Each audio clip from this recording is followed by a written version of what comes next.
बैठिए।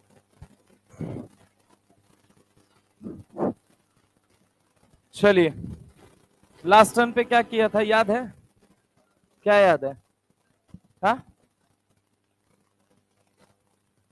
आइए।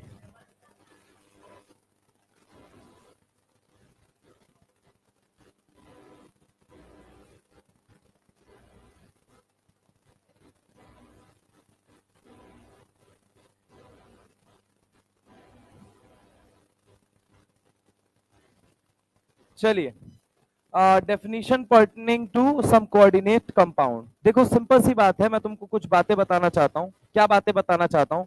Last turn पे अपन ने ये जाना था कि मेटल जो जनरली क्या करता है, इलेक्ट्रॉन पेयर लेता है, और लिगेंड क्या करता है, इलेक्ट्रॉन पेयर देता है। ढंग से सुनिएगा कि मान लीजिए सबसे पहला शब्द आया था कोऑर्डिनेशन पॉलीहेड्रॉन। ठीक है, सबसे पहला शब्द आया था दैट इज कोऑर्डिनेशन पॉलीहेड्रॉन। अब एक एक करके अगर ढंग से आप देखेंगे तो यहाँ पे सुनिएगा, लास्ट टाइम पे लिखवा दिया था लेविस एसिड कौन है, लेविस बेस कौन है, ये लिखवा दिया था ना। हाँ ठीक है, तब अगर हम यहाँ पे बात करते हैं, सुनिएगा कि मान लो बेटा ये मेटल है, ये क्या है, मेटल आयन है। ठीक है, कोई भी मेटल उठा लो, निकल उठा लो, आयरन उठा लो, कुछ भी उठा लो। हमने कहा एक मेटल है, इस मेटल के ऊपर क्या अटैक करता है, लिगेंड अटैक करता है। मेटल स्टेशनरी होता है अपनी जगह पे, मेटल रुका हुआ होता है। ठीक है, मेटल जो होता है वो एक जगह रुका रहता है, उसके ऊपर कौन आता है, लिगेंड आता है। मान लो एक लिगेंड प्लस एक्स से आया, इसको मैंने कह दिया माइनस एक्स, ये क्या हुआ प्लस वाई, ये क्या हुआ माइनस वाई। मतलब एक लिगेंड प्लस एक्स से आ रहा है, एक लिगेंड माइनस एक्स से, एक प्लस वाई से आ रहा है, एक माइनस वाई से, एक आ रहा है प्लस जेड से और एक कहां से आ रहा है, माइनस जेड से। यानी कितनी साइड से लिगेंड आ रहा है, एक, दो, तीन, चार, पांच, छह। तो किसी भी इस कंडीशन में मेटल का कोऑर्डिनेशन नंबर कितना होगा, 6। कितना होगा, 6। तो अगर मैं तुमसे बात करता हूं, मान लीजिए कोऑर्डिनेशन नंबर कितना है, कोऑर्डिनेशन नंबर है 6।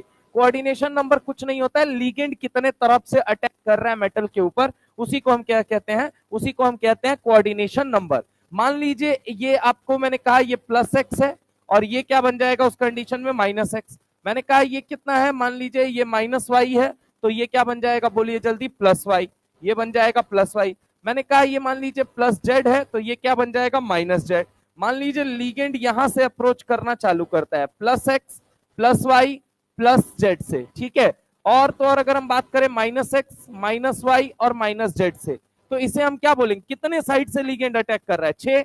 तो यहां ऐसी कंडीशन के अंदर कैसा ज्योमेट्री बनेगा, ढंग से देखिएगा, 1, 2, 3, 4, 5, 6। अब ढंग से अगर आप देखोगे, कॉपी अगर एक उठा के मुझे दे दो, यहां पे अगर मैं आपसे बात करता हूं, ये कॉपी को अपन ने पकड़ लिया, यहां पे देखना जरा गौर से, 1, 2, 3, 4। ठीक है, ये तो कैसा हो गया, स्क्वायर प्लानर। लेकिन ऊपर से भी आ रहा है, नीचे से भी आ रहा है, तो ऊपर वाले को पकड़ो, इस पॉइंट को पकड़ो, इसको इससे ज्वाइन करो, इसको इससे, इसको इससे भी ज्वाइन करो, तो क्या आपको एक यहां पे एक फेस बनती हुई नजर आ रही, 1, 2, 3, 4, 5, 6, 7, 8। तो यानी 8 का मतलब क्या हो गया, ऑक्टा।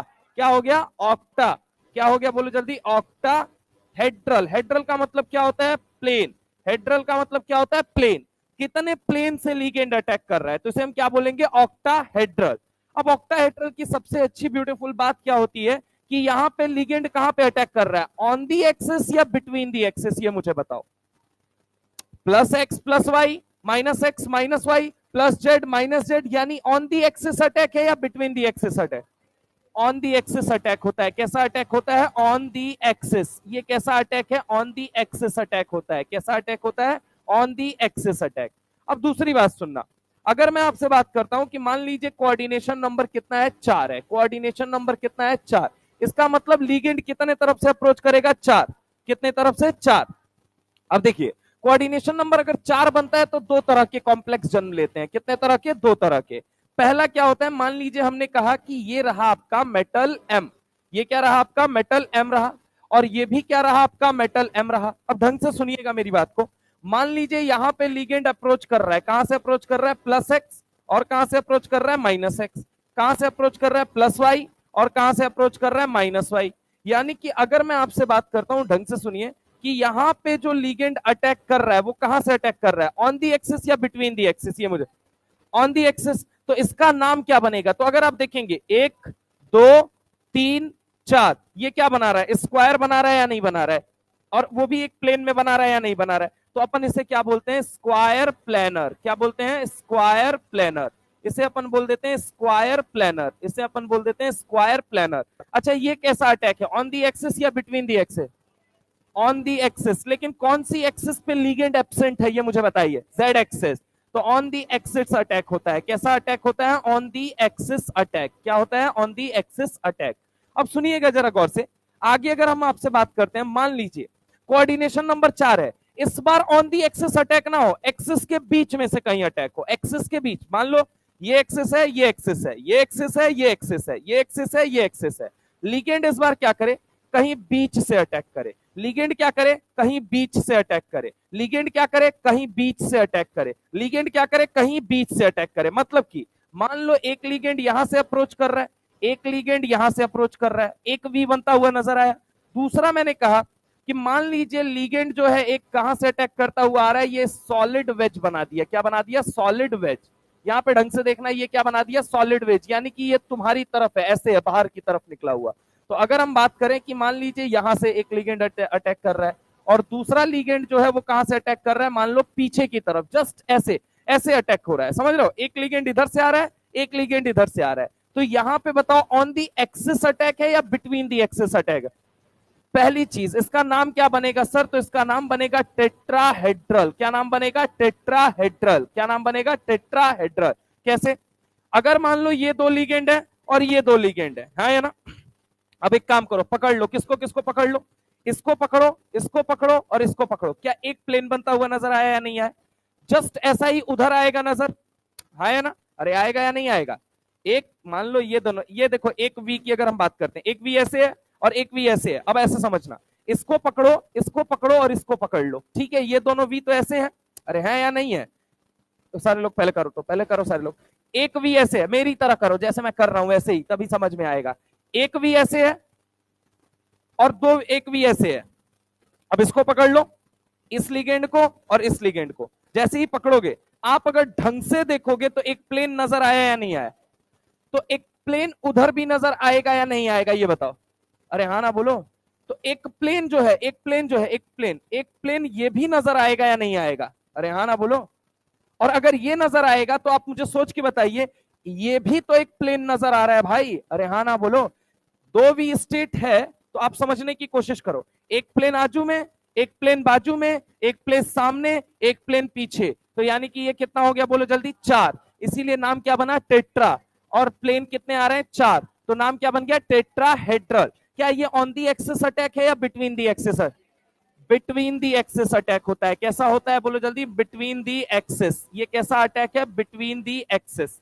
तो ये बात आप याद रखेंगे कि बिटवीन दी एक्सिस अटैक होता है। अब देखो, कोऑर्डिनेशन पॉलीहेड्रॉन कुछ नहीं होता है। एनसीईआरटी क्या कहती है कि स्पेटियल अरेंजमेंट, स्पेटियल अरेंजमेंट का मतलब होता है स्पेस के अंदर होने वाला अरेंजमेंट, उसे ही कहा जाता है स्पेटियल अरेंजमेंट। जैसे कि एनसीईआरटी ने पहली बात क्या लिखी है, अगर आप ढंग से देखेंगे, the spatial arrangement of ligand. Spatial arrangement बोले तो स्पेस के अंदर होने वाला अरेंजमेंट, किसका, ligand atom which are directly attached to, किससे, सेंट्रल मेटल एटम और ion, defines a coordination polyhedron. किसको डिफाइन करता है, कोऑर्डिनेशन पॉलीहेड्रॉन। अबाउट द किसके लिए बोल रहा है, सेंट्रल एटम, कि ऑन दी एक्सिस अटैक है या बिटवीन दी एक्सिस अटैक है। समझ रहा हो मेरी बात को। आगे क्या लिखता है, the most common coordination polyhedron are octahedral, square planar and tetrahedral. क्या बोला है, ऑक्टाहेड्रल, स्क्वायर प्लेनर और टेट्राहेड्रल। फॉर एग्जांपल CONH3 का होल 6। अब CONH3 का होल 6 किसके लिए बोला गया, तो इसके लिए बोला गया। यहां पे अगर हम बात करें कि अगर एग्जांपल के तौर पे हमसे पूछा जाए तो एग्जांपल के तौर पे क्या होगा, देखिए सेंट्रल मेटल आयन कौन है, CO, और इससे कौन जुड़ रहा है, 6 लीगेंड, और लीगेंड कौन है अपने, ये वाले NH3। ये जो मैंने लिख रखा है, ये जो लीगेंड है, ये जो लीगेंड है, ये जो लीगेंड है, ये जो लीगेंड है, लीगेंड है, लीगेंड है, ये कौन है, NH3 है, और मेटल कौन है, CO है। तो याद रखिए, उसके लिए एग्जांपल एनसीईआरटी क्या देता है, CONH3 का होल 6। अब अगली बात पे आ जाओ, आगे क्या लिखती है, is octahedral, NiCO4 is tetrahedral. यानी वो किसकी बात कर रहा है, बोलो जल्दी, NiCO4 के अंदर।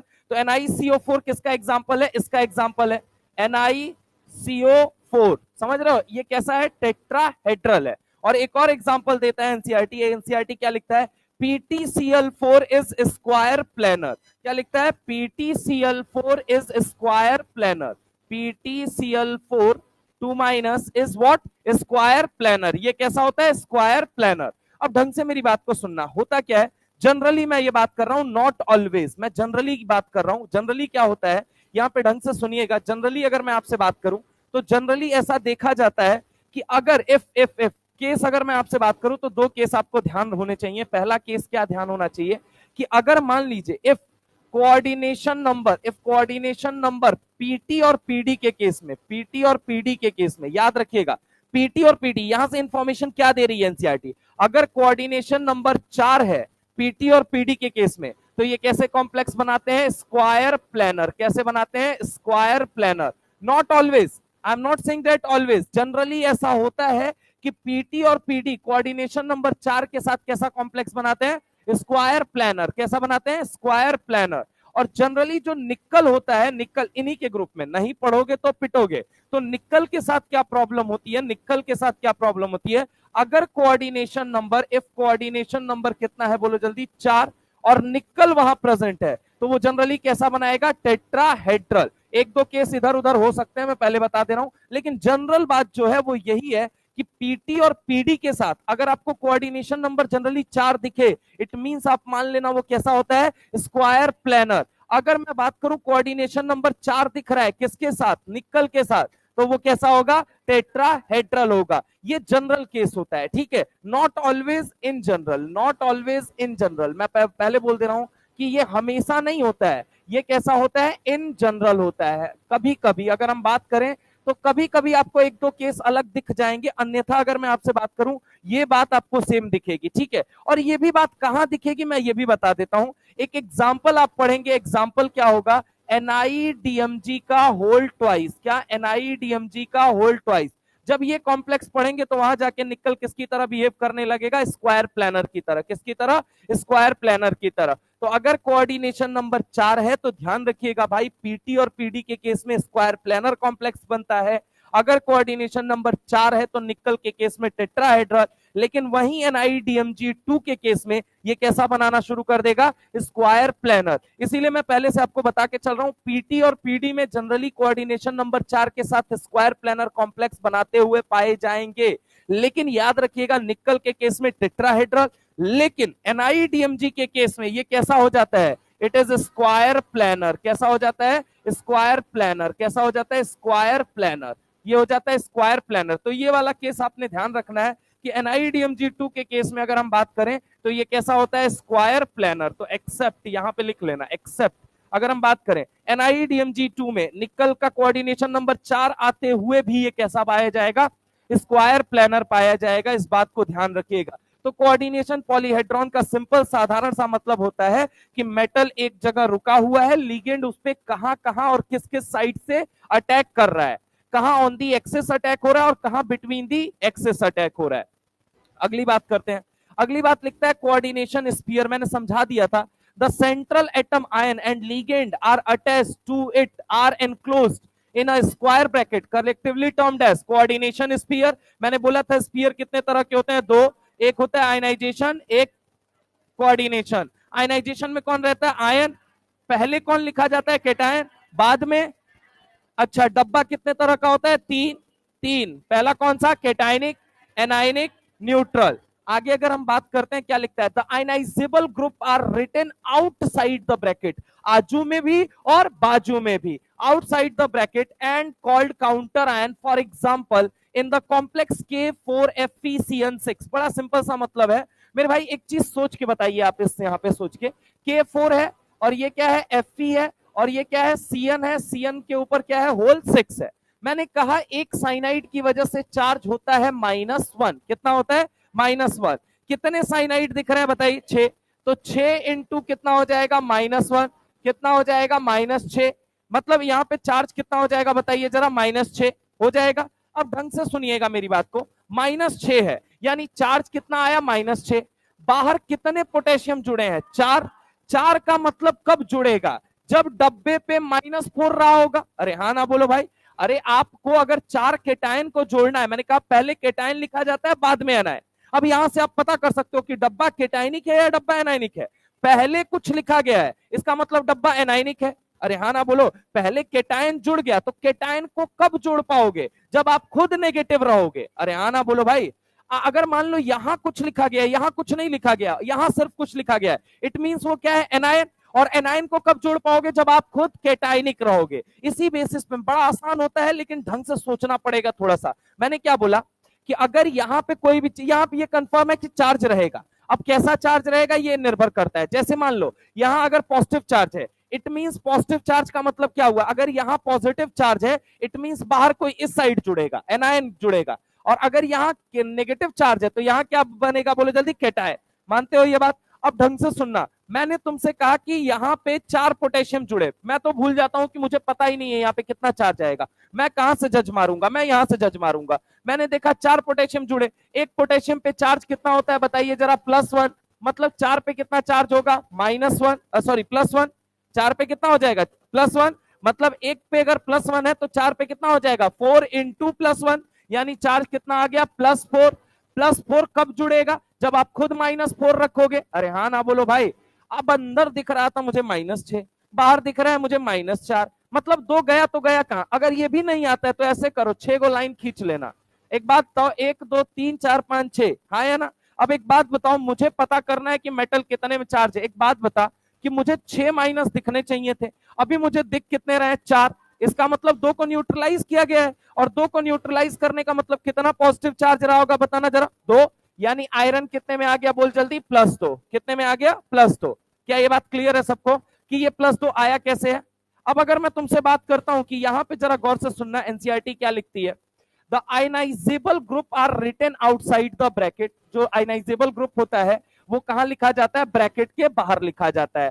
कहता है इन द कॉम्प्लेक्स K4FeCN का whole 6 the coordination sphere is FeCN6 का 4-। क्या लिखा उसने, FeCN6 4-। इसका मतलब कहां से पता चला, इस K से पता चला कि उसके ऊपर चार्ज कितना आएगा, -4 आएगा। कितना आएगा, -4। And the counter ion is K+। Counter ion, अब ऐसे सोचो ना, इस -4 का काउंटर आयन कौन है, ये मुझे बताओ। इस -4 का काउंटर आयन कौन है, +4।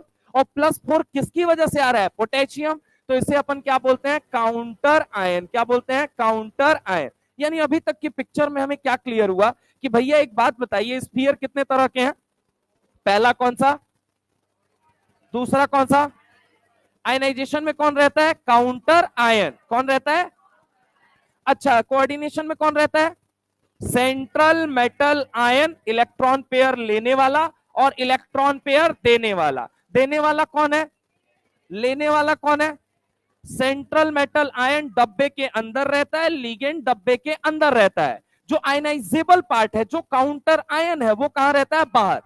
पहले लिखा गया तो इसका मतलब वो क्या है, बाद में लिखा गया। पक्की बात है, यहां तक की बात क्लियर है। अब ढंग से सुनना, ये बात थी कोऑर्डिनेशन स्फीयर की। अब आगे अगर हम चले तो आगे क्या लिखता है, कोऑर्डिनेशन नंबर। अभी मैंने आपको बताया लीगेंड कितना अटैक कर रहा है आप पे, क्या बोला मैंने, लीगेंड कितना अटैक कर रहा है, ये क्या होगा आपका कोऑर्डिनेशन नंबर। एनसीईआरटी क्या लिखती है, the coordination number of metal ion in a complex can be defined as the number of ligand donor. क्या लिखता है, लिगेंड डोनर। मतलब लिगेंड कितना डोनेट कर रहा है और उसको एक्सेप्ट कौन करेगा, मेटल। कौन एक्सेप्ट करेगा, मेटल। तो क्या कह रहा है, ligand donor atom to which the metal is क्या, डायरेक्टली बॉन्डेड। अगर 4 लिगेंड से जुड़ा है तो उसका कोऑर्डिनेशन नंबर कितना होगा, 4। 5 से जुड़ा है तो, 6 से जुड़ा है तो, बस सिंपल सी बात है। आगे कहता है example in complex ion. Complex ion क्या बोल रहा है, PtCl6 2-। इसका मतलब क्या हो गया, ढंग से सुनिए कि ये रहा प्लेटिनम, ये रहा प्लेटिनम। प्लेटिनम के साथ कितने जुड़ रहे हैं, Cl 6। तो कहां से जुड़ेंगे, देखो 3 तरह के कॉम्प्लेक्स मैंने बताया, एनसीईआरटी ने पहले क्लियर कर दिया कॉम्प्लेक्स कितने तरह के हैं, 3। पहला कौन सा है, ऑक्टाहेड्रल। दूसरा कौन सा है, स्क्वायर प्लानर। तीसरा कौन सा है, टेट्राहेड्रल। यही 3 आपको दिमाग में बिठा के रखना है। एनसीईआरटी से बाहर कुछ नहीं निकलना है, एनसीईआरटी से बाहर एक इंफॉर्मेशन आपके काम की नहीं है। मैं बता रहा हूं, कोऑर्डिनेशन का आप सवाल उठा के देख लेना, आज तक कोई भी ऐसा सवाल नहीं है जो एनसीईआरटी के बाहर पूछा गया हो। एक not even a single question जो आज तक एनसीईआरटी के बाहर पूछा गया है। अगर आप एनसीईआरटी को ढंग से पकड़ लेते हैं, आप जैसे कि अगर मैं आपसे बात करूं, आप पढ़ते जाएंगे, सॉल्ट पढ़ते जाएंगे, simple salt, double salt, double salt तो है आपके सिलेबस में, कॉम्प्लेक्स सॉल्ट है, 2 सॉल्ट है, आज तक उठा के देख लेना, नीट लास्ट ईयर को छोड़ देना बस, लास्ट ईयर के अलावा बताना मुझे डबल सॉल्ट के ऊपर तो सवाल ही नहीं पूछा था कभी, लास्ट ईयर पूछ दिया डबल सॉल्ट के ऊपर सवाल। तो अगर आप बहुत ज्यादा एक्सेस में पढ़ते हैं तो वो फिर ठीक है, वो बड़ी अच्छी जिम्मेदारी होगी आपके ऊपर कि आप बहुत अच्छा एक रिस्क फैक्टर खेल रहे हैं। आपको आपका कोर कंटेंट अगर ढंग से पता है ना तो आपका काम हो जाता है उतने के अंदर ही, ऐसा कोई सवाल ही नहीं बना आज तक, पूरे पीवाईक्यूज में से उठा के देख लीजिए और एक पीवाईक्यूज मुझे ऐसा बता दीजिए एनसीईआरटी के बाहर का हो, मैं आपको दिखा सकता हूं डायरेक्टली वो एनसीईआरटी के अंदर अप्रत्यक्ष रूप से भी नहीं पूछा गया, डायरेक्ट पूछा गया, एनसीईआरटी से ही डायरेक्ट पूछा गया है। इस साल भी क्वेश्चन उठाए गए फिर डायरेक्ट एनसीईआरटी से, और आज तक जितने सवाल उठाए गए सब एनसीईआरटी से ही डायरेक्ट पूछे गए। अगर आपको एनसीईआरटी बढ़िया से क्लियर है, डीएनए ब्लॉक के अंदर, पी ब्लॉक के अंदर, कोऑर्डिनेशन के अंदर, यस केमिकल बॉन्डिंग के अंदर आपको थोड़ा इधर उधर जाना पड़ता है, लेकिन मैं आपको बता रहा हूं पीरियोडिक टेबल, डीएनए ब्लॉक, और इसके बाद से अगर मैं बात करूं कोऑर्डिनेशन कंपाउंड, पी ब्लॉक, आप एकदम एनसीईआरटी से स्टक होके, एनसीईआरटी पहली चीज यही होती है लोगों को एनसीईआरटी ही नहीं क्लियर होती है पूरी, एनसीईआरटी में इतना ज्ञान दिया हुआ है कि आप अगर उसको ही पकड़ लेना पूरी तरीके से तो आपका काम हो जाता है, आप उठा के देखना। Anyway come to the point again, मैं क्या कह रहा हूं, पीटीसीएल6 है। अब देखना जरा गौर से, एक बात बताओ, पीटीसीएल6 है, ये रहा पीटीसीएल6 2-, इसका मतलब क्या हुआ, पीटी कितने में है, ढंग से सुनना, पीटी कितने में है बोलना जरा, पीटी कितने में है बताना जरा, +4 में है, कैसे पता चला, अरे एक सीएल की वजह से चार्ज कितना होता है -1, अच्छा यहाँ पे कितने सीएल है बताना जरा, 6, चार्ज कितना आया -6, मतलब कि यहाँ पे चार्ज कितना आया बताना जरा, -6, -6 आया, लेकिन डब्बे के बाहर मुझे दिख कितना रहा है, -2, यानी सिंपल सी बात है, कुछ मत करो, अगर तुमको कुछ नहीं आता है तुम एक काम करना चालू कर दो, 6 गो लाइन खींच लो, 6 गो लाइन खींच लो, 1 2 3 4 5 6, अब तुम देखो बाहर कितना दिख रहा है, 2, इसका मतलब कितना न्यूट्रलाइज हुआ होगा बताना जरा, तो 1 2 3 4, यानी कि बचा कितना होगा -2, अब न्यूट्रलाइज कितना हो गया 4, यानी पीटी रहा कितने में होगा +4।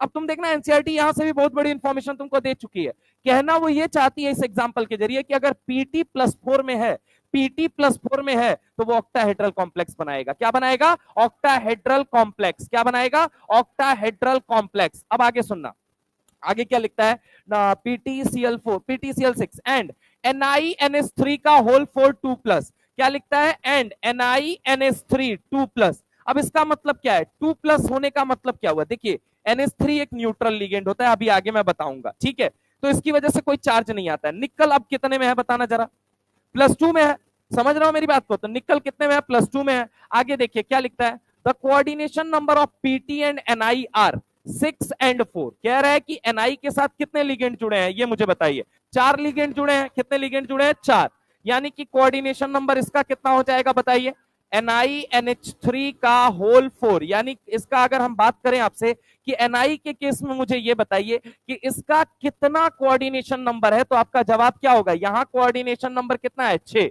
यहां पे कोऑर्डिनेशन नंबर अगर मैं बात करूं तो कितना है 6, और यहां पे कोऑर्डिनेशन नंबर कितना है बोलिए जल्दी, 4, जितना लिगेंड जुड़ेगा उतना ही कोऑर्डिनेशन नंबर बनेगा। आगे अगर हम बात करते हैं क्या लिखता है, similarly in the complex ion FeC2O4 का होल थ्राइस एंड COEN3 का होल थ्राइस। अब अगर हम इसकी बात करें, इसके लिए थोड़ा पेशेंस रखो, क्योंकि मोनोडेंटेड, बाईडेंटेड, पॉलीडेंटेड लिगेंड के बारे में थोड़ा आपको पता होना चाहिए, फिर आप इसको जज कर पाओगे। आगे अगर हम बात करते हैं, it is important to note here that, अब ये बात लोगों को नहीं पता होती है, क्यों नहीं पता होती है, ढंग से सुनिएगा, it is important to note here that coordination number of central atom or ion is determined only by the number of sigma bond। कुछ ऐसे लिगेंड मिलेंगे जो सिग्मा भी बनाएंगे और पाई भी बनाएंगे, क्योंकि लिगेंड की कैटेगरी कितने तरह की होगी, 2, कितने तरह की होगी, 2, कितने तरह की होगी, अगर एक होता है क्लासिकल और एक कौन सा होता है नॉन क्लासिकल, एक कौन सा होता है क्लासिकल और एक कौन सा होता है नॉन क्लासिकल। क्या करता है, इलेक्ट्रॉन पेयर सिर्फ देता है, क्लासिकल क्या करता है, इलेक्ट्रॉन पेयर देता है, नॉन क्लासिकल क्या करता है, देता भी है लेता भी है। तो जब वो लेता है तब वो क्या बनाता है, पाई बनाता है, क्या बनाता है, पाई। मैंने क्या बोला, क्लासिकल क्या करता है, सिर्फ इलेक्ट्रॉन पेयर देता है। लिगेंड में ऐसा नहीं है कि लिगेंड इलेक्ट्रॉन पेयर लेते नहीं है, लेते हैं, बिल्कुल लेते हैं, आप समझने की कोशिश कीजिएगा। अगर वो सिर्फ इलेक्ट्रॉन कोई लिगेंड दे रहा है मतलब वो कैसा लिगेंड है, क्लासिकल। अगर वो इलेक्ट्रॉन पेयर दे भी रहा है और साथ में ले भी रहा है तो हम उसे क्या बोलेंगे, नॉन क्लासिकल। तो एनसीईआरटी क्या लिखती है कि कोऑर्डिनेशन नंबर जब लेगा तब पाई बनेगा, तो कोऑर्डिनेशन नंबर किससे जज करें, सिग्मा से जज करें या पाई से? तो आंसर क्या है, सिग्मा से। किससे जज करोगे, सिग्मा से। किससे जज करोगे, सिग्मा से। तो coordination number are judged only by sigma bond, not by pi bond. क्या बोला मैंने, कोऑर्डिनेशन नंबर आर ओनली जज by sigma bond, not by pi bond. तो क्या लिखता है, it is important to note here that coordination number of central ion is determined only by the number of sigma bond formed by the ligand with central atom. pi bond अगर बनता है if formed between the ligand and the central atom are not counted for this purpose. इस purpose के लिए उसे count नहीं किया जाता है। तो coordination number are just only by, यहां पे आप चाहे तो लिख सकते हैं कोऑर्डिनेशन, अभी रुक जाओ आराम से लिखना, coordination number are only judged by sigma bond, not by pi bond. Sigma bond से केवल जज किया जाता है, not by pi bond. Sigma bond not by pi bond, pi bond से इसे जज नहीं किया जाता है, केवल और केवल सिग्मा बॉन्ड से जज किया जाता है, पाई बॉन्ड से जज इसे नहीं किया जाता है। तो ये होता है बेसिकली कोऑर्डिनेशन नंबर। सिंपल सी बात है, कहानी ऐसी है, एक कॉम्प्लेक्स उठाए, कॉम्प्लेक्स के आजू वाले हिस्से को क्या बोल रहे हो, आयनाइजेशन स्फीयर, बाजू वाले हिस्से को क्या बोल रहे हो, आयनाइजेशन, उस पर्टिकुलर ब्रैकेट को क्या बोल रहे हो, कोऑर्डिनेशन स्फीयर। आजू में कौन बैठता है, केटायन, बाजू में कौन बैठता है, एनायन, डब्बे के अंदर सेंट्रल मेटल आयन और लीगेंड। अब लीगेंड इलेक्ट्रॉन दे भी सकता है और ले भी सकता है। अगर सिर्फ दे रहा है तो क्या बोलोगे, क्लासिकल, अगर दे रहा है और ले रहा है तो नॉन क्लासिकल। सिंपल सी बात है। अब एक बात तो, जब लेगा तो क्या बनाएगा, पाई। तो कोऑर्डिनेशन नंबर हमें जज करना है। कोऑर्डिनेशन नंबर कहां से जज करेंगे, कि मेटल के ऊपर लिगेंड का अटैक कितनी साइड से हो रहा है। अगर मान लो 6 साइड से हो रहा है, मतलब वो कैसी ज्योमेट्री बनाएगा, ऑक्टाहेड्रल। अगर वो 4 तरफ से हो रहा है तो ज्योमेट्री बनने के चांस 2। पहला कौन सा होता है, स्क्वायर प्लानर, दूसरा कौन सा होता है, पक्की बात है, ये बात समझ में आई। सर अंतर क्या होता है स्क्वायर प्लानर और टेट्राहेड्रल के अंदर, स्क्वायर प्लानर और टेट्राहेड्रल, हाइब्रिडाइजेशन का अंतर होगा। किसका अंतर होगा, हाइब्रिडाइजेशन। स्क्वायर प्लानर में हाइब्रिडाइजेशन बनेगा DsP2, क्या बनेगा, DsP2। और यहां कैसा हाइब्रिडाइजेशन बनेगा, sp3। कैसा हाइब्रिडाइजेशन बनेगा, sp3। और यहां पे कैसा हाइब्रिडाइजेशन, DsP2। और यहां क्या बनेगा सर, sp3d2 या फिर D2sp3। क्या बनेगा, sp3d2 या फिर क्या बनेगा, D2sp3। पक्की बात है, बोलो हाँ है ना। या तो sp3d2 बनेगा या तो क्या बनेगा, D2sp3। अरे सिंपल सी बात बताओ, मुझे 6 हाइब्रिड ऑर्बिटल चाहिए, मुझे 6 हाइब्रिड ऑर्बिटल चाहिए, 6 हाइब्रिड ऑर्बिटल चाहिए। क्यों, क्योंकि 6 तरफ से मेरे घर लिगेंड आ रहा है। मान लो मैं मेटल आयन हूं और मेरे घर पे 6 तरफ से कौन आ रहे हैं, अटैक करने, लिगेंड अटैक करने आ रहे हैं। तो मुझे एक बात बताओ, कितने हाइब्रिड ऑर्बिटल की जरूरत है, 6। और number of hybrid orbital formed जितने बनते हैं वो किस पे डिपेंड करता है, कि number of pure orbital participating in hybridisation. जितने प्योर ऑर्बिटल हाइब्रिडाइजेशन में पार्टिसिपेट करेंगे उतने ही तो हाइब्रिड ऑर्बिटल बनेंगे। अगर मान लो मुझे चाहिए 6 ऑर्बिटल चाहिए, तो मेरे पास चांस क्या क्या है, पहला चांस ये, एक s उठाऊं, 3 p उठाऊं, 2 d उठाऊं, तो 3 2 5 और एक क्या हो गया, 6 मिला दिया, क्या बन गया, sp3d2। अब मान लो बाहर वाला डी नहीं मिल रहा है, अंदर वाला ही डी मिल रहा है मुझे, ठीक है, तो मैं क्या कहूंगा, 1 डी, 2 डी, तीसरा एस, चौथा पी, पांचवा पी, छठा पी। क्या आप अगेन मेरे पास 6 हाइब्रिड ऑर्बिटल रेडी हो गए या नहीं हो गए। अब वो रेडी कैसे होते हैं ये वीवीटी बताएगी, ये वीवीटी समझाएगी कैसे वो रेडी होते हैं। लेकिन आप समझिए, आपके घर 6 तरफ से लिगेंड अटैक करने आ रहा है, तो आप बताइए कौन कौन सा हाइब्रिडाइजेशन यूज कर सकते हैं। तो सिंपल सी बात है कि सर मुझे 6 हाइब्रिड ऑर्बिटल की जरूरत है, या तो मैं अंदर वाला 2 डी उठा लूं, बाहर का 1 एस और बाहर का 3 पी उठा लूं। तो 3 पी 1 एस 2 डी कितना हो गया, 3 1 4 4 2 6, यानी कि इसका हाइब्रिडाइजेशन कितना हो गया, D2sp3। अगर हम बात करें कि मान लो मुझे अंदर वाला डी नहीं मिला किसी भी कारणवश, तो मैं क्या करूंगा, बाहर वाला डी उठाऊंगा। क्यों, क्योंकि मेरे पास एक एस है, मेरे पास 3 पी है। अब एस और पी मिलकर कितने हाइब्रिड ऑर्बिटल बना, 4। अब मुझे बनाने कितने हाइब्रिड ऑर्बिटल, 6। तो उसके लिए मुझे किसका सहारा लेना है, डी। या तो अंदर वाला डी दे दो या तो बाहर वाला डी दे दो। अरे क्या मैंने बोला, अंदर वाला डी दे दो या क्या कर दो, बाहर वाला डी दे दो। क्या बोला, बोलो जल्दी, अंदर वाला डी दे दो और बाहर वाला डी दे दो। तो क्या बनेगा, sp3d2 और क्या बनेगा, D2sp3। क्या बोला मैंने, sp3d2 या फिर क्या बनेगा, D2sp3। या तो मुझे देखो, मुझे 6 कोऑर्डिनेशन नंबर चाहिए, मुझे क्या चाहिए, 6 कोऑर्डिनेशन नंबर। अब सिंपल सी बात है, 6 कोऑर्डिनेशन नंबर के लिए मेरे पास एक एस है, मेरे पास 3 पी है, ये मेरे पास फिक्स है। या तो तुम मुझे अंदर वाला डी दो या तो तुम मुझे बाहर वाला डी दो। अगर अंदर वाला डी दोगे तो हाइब्रिडाइजेशन क्या बनेगा, D2sp3। अगर बाहर वाला डी दोगे तो sp3d2। पक्की बात है, बोलो हाँ या ना। तो यहां पे अगर मैं तुमसे बात करता हूं sp3d2 या D2sp3, अब यहां पे देखो, अगर मैं तुमसे बात करता हूं कोऑर्डिनेशन नंबर कितना है, 4, हाइब्रिड ऑर्बिटल कितने जरूरत है, 4।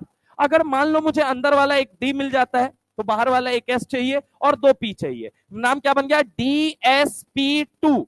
DsP2 DsP2। अगर मान लीजिए मुझे कितना कोऑर्डिनेशन नंबर है, 4, और मुझे डी नहीं मिल रहा है तो मैं क्या यूज करूंगा, एक एस, एक पी, दूसरा पी, तीसरा पी, क्या बन गया, sp3। क्या बन गया, sp3। ठीक है, तो यानी हाइब्रिडाइजेशन क्या क्या हो सकता है, D2sp3 sp3d2, क्या क्या बोलो बोलो, D2sp3 sp3d2। दूसरा अगर हम आपसे बात करें तो DsP2, तीसरा अगर हम बात करें तो sp3। पक्की बात है, बोलो हाँ है ना। कॉम्प्लेक्स कितने तरह के होते हैं, 3। पहला कौन सा, ऑक्टा, टेट्रा और स्क्वायर। कौन कौन सा, ऑक्टा, टेट्रा, स्क्वायर। ठीक है, अब ये भी किस पे डिपेंड करता है, 2 बातों पे। कितनी बातों पे, 2। कोऑर्डिनेशन नंबर 6 है या कोऑर्डिनेशन नंबर 4 है, कोऑर्डिनेशन नंबर 6 है या कोऑर्डिनेशन नंबर 4। क्या ये बात समझ में आई या नहीं आई। Anyway, come to the point again. यहां पे अगली बात क्या है, कोऑर्डिनेशन एंटिटी। कहता है a coordination entity constitute a central metal atom और ion bonded to a fix number of ion और मॉलिक्यूल। कहने का मतलब क्या है, आपने क्या ले लिया, सेंट्रल मेटल एटम ले लिया। क्या बोल रहा है, 2 शब्द बोल रहा है, या तो आप सेंट्रल मेटल एटम ले लो या फिर आप क्या ले लो, कोई भिखारी ले लो, यानी आयन ले लो। समझ रहे हो, मतलब ये सेंट्रल मेटल चार्ज भी हो सकता है और ये न्यूट्रल भी हो सकता है। क्या हो सकता है, चार्ज भी और न्यूट्रल भी। अब क्या कहना चाहता है इसके बारे में ढंग से सुनिएगा, क्या कह रहा है, a coordination entity constitute of central metal atom और ion bonded to fix number of ion और मॉलिक्यूल। कहने का मतलब क्या है, ये किससे जुड़ेगा, ये मुझे बताओ। ये जुड़ेगा हमेशा लिगेंड से। किससे जुड़ेगा, लिगेंड से। अरे हाँ या ना बोलो भाई, ये जुड़ेगा किससे, लिगेंड से ही जुड़ेगा। तो लिगेंड के बारे में वो क्या कहना चाहता है, अगर ढंग से आप देखेंगे, वो कहना चाहता है लिगेंड आयन भी हो सकता है, लिगेंड मॉलिक्यूल भी हो सकता है। लिगेंड क्या हो सकता है, आयन भी और मॉलिक्यूल भी। ये जो लिगेंड है आपका, ये क्या हो सकता है, तो ये आयन भी हो सकता है या फिर आपका क्या हो सकता है, मॉलिक्यूल। अब देखो एक चीज समझो, मॉलिक्यूल है मतलब उसे क्या बोलोगे, न्यूट्रल लिगेंड। क्या बोलोगे, न्यूट्रल लिगेंड। अगर वो मॉलिक्यूल की बात कर रहा है मतलब वो न्यूट्रल लिगेंड बताना चाहता है। आयन कितने तरह के होते हैं, 2। एक कौन सा होता है, केटायन, एक कौन सा होता है, एनायन। यानी ligand on the basis of charge कितने तरह के होंगे, 2, केटाइनिक, एनाइनिक। और जिसके ऊपर कोई चार्ज नहीं उसे क्या बोलोगे, न्यूट्रल। यानी वो यही बात कहना चाहता है कि लिगेंड जो हो सकता है वो केटाइनिक लिगेंड भी हो सकता है, एनाइनिक लिगेंड भी हो सकता है, न्यूट्रल लिगेंड भी हो सकता है। जिसके सर पे पॉजिटिव चार्ज है उसे क्या बोलेंगे, केटाइनिक। जिसके सर पे नेगेटिव चार्ज है वो क्या है, एनाइनिक। जिसके सर पे कोई चार्ज नहीं वो क्या है, न्यूट्रल। यानी ligand on the basis of charge कितने तरह के हैं, 3। 2 तरह के वैसे तो है, लेकिन तीसरा वाला कौन सा कह रहे हैं, जिसपे कोई चार्ज नहीं है। यानी पहला कौन सा हो गया, केटाइनिक, दूसरा कौन सा हो गया, एनाइनिक, और तीसरा कौन सा हो गया, न्यूट्रल। तो लिगेंड की अगर आप क्लासिफिकेशन को देखेंगे, लिगेंड अगर on the basis of charge देखेंगे, यही यही बात एनसीईआरटी वो कह रही है कि वो फिक्स नंबर ऑफ आयन से जुड़ सकता है या मॉलिक्यूल। मॉलिक्यूल का मतलब 0 की बात कर रहा है, आयन की मतलब अगर हम बात करें तो कौन सा, केटायन, एनायन। तो ligand on the basis of charge की अगर हम बात करें, on the basis of charge, on the basis of charge, तो कितने तरह का होता है, 2। एक कौन सा होता है, केटायोनिक, एक कौन सा होता है, केटायोनिक। दूसरा कौन सा होता है, एनायोनिक। कौन सा होता है, एनायोनिक। अब बात आती है तीसरा कौन सा ऐसा, तो उसके ऊपर कोई चार्ज नहीं है, वो न्यूट्रल है। तीसरी कैटेगरी बिल्कुल अलग है, वो कौन सी है, न्यूट्रल, जिसके ऊपर कोई चार्ज नहीं है। आगे क्या लिखता है, फॉर एग्जाम्पल COCl3NH3 का होल थ्राइस। अब सुनना जरा गौर से, अगर यहाँ पे एक एग्जाम्पल उसने लिखा, एग्जाम्पल कौन सा लिखा है, तो एग्जाम्पल लिखा है CO है, इस CO से कितने Cl जुड़ रहे हैं, तो कह रहे हैं 3। कितने Cl जुड़ रहे हैं, 3।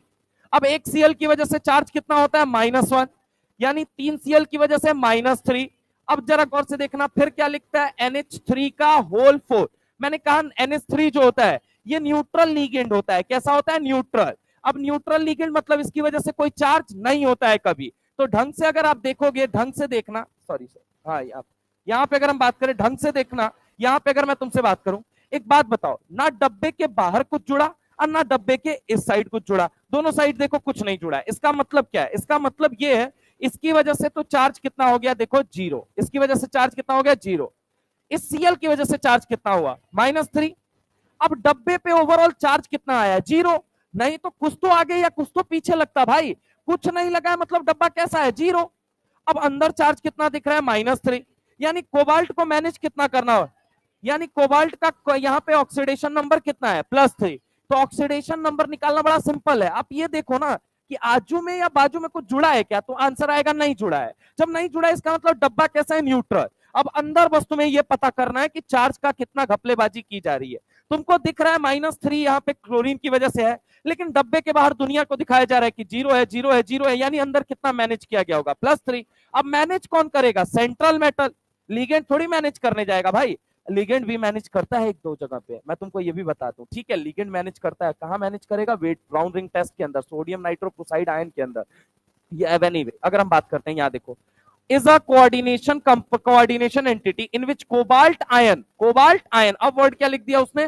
Cobalt ion. इसीलिए मैं कह रहा हूं सेंट्रल मेटल एटम भी हो सकता है और सेंट्रल मेटल आयन भी हो सकता है। एटम भी हो सकता है, आयन भी। अगर एटम कब बोलोगे? जब डब्बा जीरो है, अंदर सारे क्या जीरो हैं? जीरो हैं। जैसे कि अभी एग्जांपल पे तुमने बात किया था, ये देखो, ये वाला एग्जांपल जब तुमने लिया था, देखो NiNS3 का होल 4 है, बाहर कुछ नहीं जुड़ा है, इसका मतलब मैं क्या मान लू? जीरो। कितना मान लू? बोलो जल्दी। जीरो। NH3 कैसा लिगेंड है? न्यूट्रल। तो इसकी वजह से कोई चार्ज आया होगा क्या? नहीं। तो निकल कोई चार्ज दिखा रहा है क्या? नहीं। यानी कि इसके लिए क्या बोल रहा है? Central metal atom. इसके लिए वर्ड क्या यूज करेंगे? Central metal atom. लेकिन अगर मैं तुमसे बात करता हूं, इसके लिए क्या वर्ड यूज करेंगे? Central metal ion. एनसीईआरटी बहुत प्यारी तरीके से कहती है कि सेंट्रल मेटल एटम लो या सेंट्रल मेटल आयन लो, उस पे लिगेंड जो अटैक करेगा वो कैसा हो सकता है? चार्ज भी और नॉन चार्ज भी। अगर वो चार्ज है तो वो कितने तरह का हो सकता है? दो, कैटायनिक या एनायनिक। और अगर नहीं है तो वो क्या हो सकता है? न्यूट्रल। क्या ये बात समझ में आई? आगे देखना, यहाँ पे क्या लिखता है? Is surrounded by 3 ammonia molecule and 3 chloride ion. 3 ammonia molecule and 3 chloride ion. Other example देता है, जैसे NiCO4 है। अब देखो डब्बे के बाहर तुम मुझे सोच के बताओ, कोई चार्ज दिख रहा है यहाँ पे? जीरो। यानी कि CO कैसा होता है? न्यूट्रल होता है। अभी मेरी बात मानो, आगे चल के आपको पता चल जाएगा। CO कैसा होता है? न्यूट्रल। यानी ये जीरो है, मतलब निकल कितने में है? जीरो। तो निकल को सेंट्रल मेटल एटम बोलोगे या आयन बोलोगे? ये बताओ। एटम बोलोगे, पक्की बात है, बोलो हाँ ना? एक बात तो, डब्बे के बाहर चार्ज कितना देगा? जीरो। अच्छा, NH3 की वजह से चार्ज जीरो, Cl की वजह से चार्ज, पीटी का कितना हो जाएगा? +2। कितना हो जाएगा? +2। क्या ये बात क्लियर है या नहीं क्लियर है? नेक्स्ट अगर हम बात करते हैं, यहां पे देखो, एक साइनाइड की वजह से चार्ज कितना होता है? -6। दुनिया को दिखाया कितना जा रहा है? कितना दिखाया जा रहा है? यानी आयरन खुद कितने में है? बस खत्म बवाल। यही तो जज करना होता है, ऑक्सीडेशन नंबर, कोऑर्डिनेशन नंबर। ये बात बहुत हद तक आप इस बात से जज कर लेंगे कि पहले केटायन जुड़ा है या पहले एनायन जुड़ा है। केटायन जुड़ा है, इट मींस कि बाहर उस डब्बे पे चार्ज कैसा आया होगा? एनायन। अब एक केटायन पे अट्रैक्शन लगाएगा कैसे? वो केटायन को जोड़ेगा कैसे? वो इंपॉर्टेंट सवाल तो ये है ना। केटायन को तो तभी जोड़ पाएगा ना जब वो खुद एनायन हो, और एनायन को तो तब जोड़ पाएगा ना जब वो खुद केटायन हो। अरे हाँ ना, बोलो भाई। अगर कुछ नहीं जुड़ा है इसका मतलब कोई चार्ज नहीं है। हाँ या ना? समझ में आया? अब आगे देखो, यहाँ पे बताओ, यहाँ पे ये चार्ज कितना है? बोलो जल्दी। +3। अच्छा, NH3 की वजह से चार्ज कितना? इसका मतलब इसकी वजह से कोई चार्ज नहीं है, वो ऑलरेडी आयन के फॉर्म में था। यानी कोबाल्ट कितने में है? +3। क्या ये बात समझ में आई या नहीं आई? सवाल देखोगे, ढंग से देखोगे, घूरोगे, वहीं कोऑर्डिनेशन नंबर, ऑक्सीडेशन नंबर खत्म हो जाएगा। अगर आप ढंग से जानते हो तो आपको ये पता करना है कि कैटायनिक है, एनायनिक है या न्यूट्रल है, कॉम्प्लेक्स। ये कैटायनिक है, एनायनिक, क्योंकि नेमिंग में बड़ा काम आएगा। आपको मैं कहूंगा नेमिंग में बस एक ही नियम बदलता है, मेटल के नाम में 8 लगेगा। मेटल के नाम में 8 लगेगा। कहां पे? जब डब्बा एनायनिक होगा। अब ये बात तुमको जज करनी है, तुम सवाल को देखोगे ढंग से, तुम्हारा सवाल खत्म हो जाएगा। क्योंकि एनसीईआरटी ने बहुत क्लियरली इस बात को समझाया, और वो इधर उधर की बातें ही नहीं पूछती है। वैसे तुम नॉर्मल भी सवाल लिख लेना, इतनी प्यारी तरीके से उसने सारी थ्योरी लिख रखी है ना 12th की ऑर्गेनिक और इनऑर्गेनिक में, कि इससे ब्यूटीफुल किताब ही नहीं बन सकती। अगर कोई रेफरेंस के लिए तुम कुछ भी पढ़ते हो तो तुम सबसे बड़े मूर्ख हो, मैं तुमको बता दे रहा हूं। तुम एनसीईआरटी को इसीलिए कहा जा रहा है, एनसीईआरटी में इनऑर्गेनिक 11th में तो इनऑर्गेनिक ठीक है, मतलब मेरे वाले में कोई पार्ट में कोई दिक्कत नहीं, उन्होंने प्रॉपर लिखा है जितना उनको लिखना है। हाँ वो ये है कि थोड़ा दबा दबा के कट मार मार के लिखते हैं, क्यों? क्योंकि कंपाइल करके उनको लिखना है।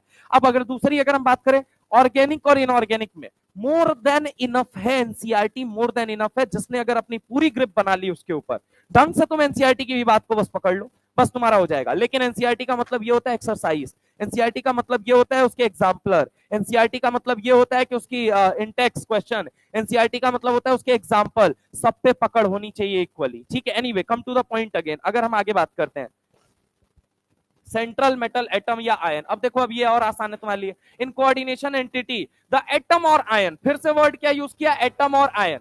अगर एटम कब बोल रहा है, जब न्यूट्रल लिगेंड जनरली जुड़ रहा है और उसके ऊपर कोई चार्ज नहीं आ रहा है। आयन कब बोल रहा है, कि जब उसके साथ केटायनिक या एनायनिक लिगेंड जुड़ रहा है। तो क्या लिखता है, in coordination entity the atom और ion to which fix number of ions group, ions group, ions group, ions group. अब वर्ड ध्यान देना, उसने फिर खेल लिया यहां पे आने के बाद, आयंस या ग्रुप। कहने का मतलब है केटायनिक लिगेंड, एनायनिक लिगेंड और न्यूट्रल। समझ रहे हो मेरी बात को? तो यहां आयंस और ग्रुप लिख के उसने क्या आपको मैसेज देना चाहा है कि भैया देखो लिगेंड जो हो सकता है ना, वो केटायनिक भी हो सकता है, वो एनायनिक भी हो सकता है, और लिगेंड कैसा हो सकता है, न्यूट्रल भी। कैसा हो सकता है, न्यूट्रल भी। एक कौन सा, केटायनिक भी, एनायनिक भी और न्यूट्रल भी। तो अगर मैं आपसे बात करता हूं लिगेंड के बारे में, तो लिगेंड के बारे में ढंग से ध्यान दीजिएगा कि लिगेंड जो इलेक्ट्रॉन पेयर डोनर है, कौन है बोलो जल्दी, इलेक्ट्रॉन पेयर डोनर। लिगेंड जो है इलेक्ट्रॉन पेयर डोनर है, वो कैसा हो सकता है बोलिए जल्दी, केटायनिक भी हो सकता है, वो कैसा हो सकता है, केटायनिक भी, और वो कैसा हो सकता है, एनायनिक भी। मतलब कि इनको क्या बोलेगा, एनायनिक वाले को क्या बोल रहा है एनसीईआरटी, आयन। क्या बोल रहा है, आयंस। क्या बोल रहा है, आयंस। यानी the in coordination entity the atom और ion to which fix number of ions और ग्रुप, ग्रुप ग्रुप किसकी बात कर रहा है वो, न्यूट्रल की। किसकी बात कर रहा है, न्यूट्रल। किसकी बात कर रहा है, न्यूट्रल। मतलब आयंस बॉन्डेड है या फिर कौन बॉन्डेड है, ग्रुप। तो इसके लिए क्या बोलता है, ग्रुप, ठीक है। आयंस और ग्रुप, तो आयंस और ग्रुप का मतलब क्या है, लिगेंड वो है जो इलेक्ट्रॉन पेयर डोनेट कर रहा है। एक कौन सा है, केटायनिक, एक कौन सा है, एनायनिक, और एक कौन सा है, न्यूट्रल। ठीक है, अब ढंग से सुनना, थोड़ा सा जो चेंज आएगा इनके नेमिंग में आएगा। जैसे कि आप पूरे एंटायर इनऑर्गेनिक में, एंटायर इनऑर्गेनिक में मैं आपसे बात कर रहा हूं, not only in the case of ligand, in the case of entire inorganic. अगर हम आपसे बात करते हैं, अगर मान लीजिए कोई केटायनिक लिगेंड है, कोई भी केटायन है, कोई भी पॉजिटिवली चार्ज है, कोई भी पॉजिटिवली चार्ज, तो उसके लास्ट में क्या लगता है, IUM लगता है। जैसे कि अगर आपको याद होगा मेंडलीवियम, याद है कि नहीं, याद है, मेंडलीवियम, और आइड लगता है, आइट लगता है, और एट लगता है। चार शब्दों का इस्तेमाल होता है, कितने शब्दों का, आइट, एट, IUM और IDE। अब बात आती है कि IDE कब लगता है, IUM कब लगता है, और अगर हम बात करें ITE कब लगता है, और ATE कब लगता है। सुनना जरा गौर से, अगर मैं आपसे बात करता हूं, बस अभी के लिए इतना याद रखो कि सफिक्स के तौर पे यहां पे यूज होगा IUM। क्या यूज होगा, IUM। एनायनिक में थोड़ा सा आपको ध्यान रखना पड़ेगा, एनायनिक केस में क्या याद रखना पड़ेगा कि एनायनिक में 3 वर्ड यूज होंगे। कितने वर्ड यूज होंगे, 3। पहला वर्ड कौन सा होता है, तो पहला होता है, अगर मैं आपसे बात करूं तो IDE, दूसरा वर्ड यूज होगा ITE, और तीसरा वर्ड यूज होगा ATE। समझ रहा हूं मेरी बात को, आइड, आइट और एट। अब यहाँ पे ई को हटा के पता है अपन क्या कर देंगे, बस ओ लगा देंगे। क्या लगा देंगे, ओ लगा देंगे। पहली चीज अगर मैं आपसे बात करूं, यहाँ पे क्या बनेगा, आइडो। क्या बनेगा, आइडो। यहाँ पे क्या बनेगा, एटो, और यहाँ पे क्या बनेगा, आइटो। जब एनायन का नाम लिखोगे तो आइडो, एटो और आइटो, ये 3 शब्द का इस्तेमाल होगा। केटायनिक के केस में IUM का इस्तेमाल होता है। न्यूट्रल के केस में कोई नाम के साथ छेड़खानी नहीं की जाती है। आगे देखिए क्या लिखता है, क्या लिखता है, are bounded in a definite geometrical arrangement. इस ऑक्टाहेड्रल है, स्क्वायर प्लेनर है, या टेट्राहेड्रल है। It is called central atom और ion. For example, the central atom और ion in the coordination entities NiCl2H2O का होल 4। मैंने कहा वाटर एक न्यूट्रल लिगेंड है, चार्ज बता कितना आएगा, 0। तुम सेपरेट करके लिख लेना इसको किनारे, ठीक है। NiCl2H2O 4 है, ठीक है। इधर मैं लिख ही देता हूं यार, ये देखो क्या लिखा हुआ है, Ni, इधर क्या लिखा हुआ है, Cl का होल ट्वाइस, और फिर क्या दिया हुआ है, H2O, H2O का होल 4 ब्रैकेट बंद। एक बात था, वाटर की वजह से चार्ज है 0। तो एक बात था, बाहर कुछ जुड़ा हुआ है इनके आगे या पीछे, डब्बा कैसा है, 0। डब्बा कैसा है, न्यूट्रल। डब्बा कैसा है, न्यूट्रल। अब देखो यहां पे अगर Cl के ऊपर चार्ज कितना है, ए खड़ा हो जा भाई, क्या कर रहा है, हाँ? अभी बोला है लिखने के लिए। हाँ, एक बात बताएं, ऊपर वाले बैचेस में मैं तुमको एक एग्जांपल देना चाहता हूँ। मैक्सिमम बच्चा 550 से ऊपर लाने का रीजन पता है क्या है? हवा में नहीं खोया हुआ है। तुम लोग हवा में खोए हुए हैं, सच बता रहे हैं। सिलेक्शन नहीं होगा बेटा, बहुत क्लियर बात पे मैं बोल रहा हूँ, बहुत क्लियर बात बता रहा हूँ तुमको मैं। तुमको एंटायर बैच के लिए मैं एक बात बोल रहा हूँ, बहुत हवा में खोए हुए हो। पिछले 6 महीने में तुमने कुछ नहीं पाया है, तुमको ये बात सत्यता पता होनी चाहिए। दिक्कत ये है तुमको अभी भी ये नहीं पता है। नवंबर आज 23 है, मैं तुमको ये भी बता दे रहा हूँ। दिसंबर आ रहा है, जनवरी आ रही है, फरवरी खत्म। मैं बता रहा हूँ जनवरी फरवरी का गेम बहुत बड़ा रिस्की गेम होता है। कुछ हाथ में नहीं है तुम्हारे, तुम्हारे हाथ में इतनी तुम्हारी औकात नहीं है कि आज की डेट में नीट के पेपर के अंदर बिठा दिया जाए, 150 नंबर भी तुम पूरे पेपर में से ऑप्ट कर पाओ। ये सच्चाई है। और नहीं भरोसा है तो जाके अपना कॉन्फिडेंस चेक कर लेना एक पेपर उठा के। And still you people are wasting your time right now. और अब देख लेना इसका नतीजा आपके सामने क्या होगा।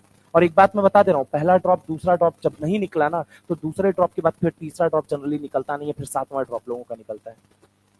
ये भी याद रख लेना। और ये बात मैं तुमको बता रहा हूँ, ये पर्सनल एक्सपीरियंस से बोल रहा हूँ। सर्विस सर आएंगे, सबसे लंबा एक्सपीरियंस उन्हीं का है, पूछ लेना उनसे कि सर पहले दूसरे और तीसरे ड्रॉप के बाद क्या ड्रॉप निकलता है या फिर सातवां ड्रॉप निकलता है। सातवां ड्रॉप निकलता है या जिंदगी बर्बाद होती है, ये भी बात याद रखना।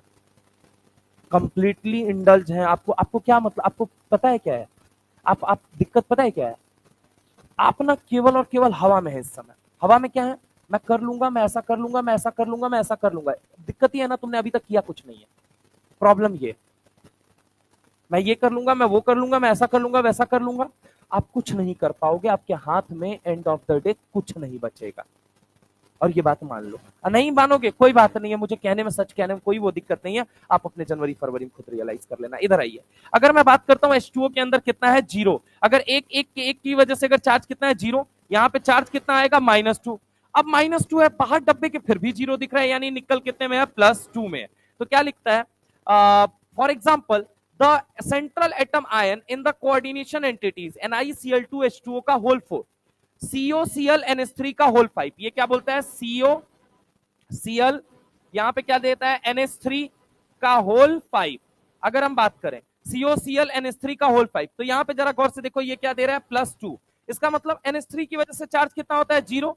अरे हाँ ना बोलो, एक Cl की वजह से चार्ज -1, लेकिन फिर भी +2 दिख रहा है। इसका मतलब CO रहा कितने में होगा, +3 में। अरे एक कैंसिल करके फिर भी +2 दिख रहा है, मतलब CO कितने में रहा होगा, +3। तो अगर कोऑर्डिनेशन नंबर पूछे तो सिंपल कुछ क्या नहीं करना है, देखो लिगेंड कितने जुड़े हैं, 5 1 6, यहाँ पे कितने जुड़े हैं, 4 2 6। कोऑर्डिनेशन नंबर दोनों में कितना आ रहा है, 6। अब पूछेगा ऑक्सीडेशन नंबर ऑफ मेटल बताइए, यहाँ 2 है और यहाँ कितना है, 3 है। आगे देखिए, यहाँ पे आगे लिखता है FeCN6। क्या एग्जाम्पल में लिखता है, FeCN6 क्या लिखता है, FeCN6-3। अब देखो एक साइनाइड की वजह से चार्ज कितना होता है, -6। डब्बे के बाहर कितना दिख रहा है, यानी Fe ने मैनेज कितना किया, यानी Fe खुद कितने में है, +3। यानी कि ये कह रहा है ऑक्सीडेशन नंबर देखो, Ni का इतना है, CO का इतना है और Fe का इतना है, वो मैंने निकालना आपको बता दिया। अब किसी के लिए भी निकाल सकते हो यार, आपका बेसिक फंडा बस क्लियर होना चाहिए।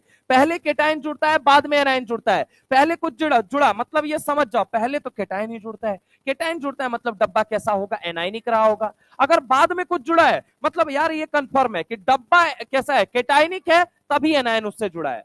समझ रहे हो, कोई भी अट्रैक्शन कब लगाएगा, कोई भी जोड़ कब पाएगा, जब उसके अपोजिट का चार्ज उसके पास होगा। समझ रहे हो मेरी बात को। आगे अगर हम बात करते हैं, respectively these central atoms or ions are also referred to as Lewis acid। पहले दिन बता दिया था, लेविस के अनुसार एक इलेक्ट्रॉन पेयर देता है और एक इलेक्ट्रॉन पेयर लेता है। जो देता है उसे हम क्या कहते हैं, बेस, और जो इलेक्ट्रॉन पेयर लेता है उसे हम क्या बोलते हैं, एसिड।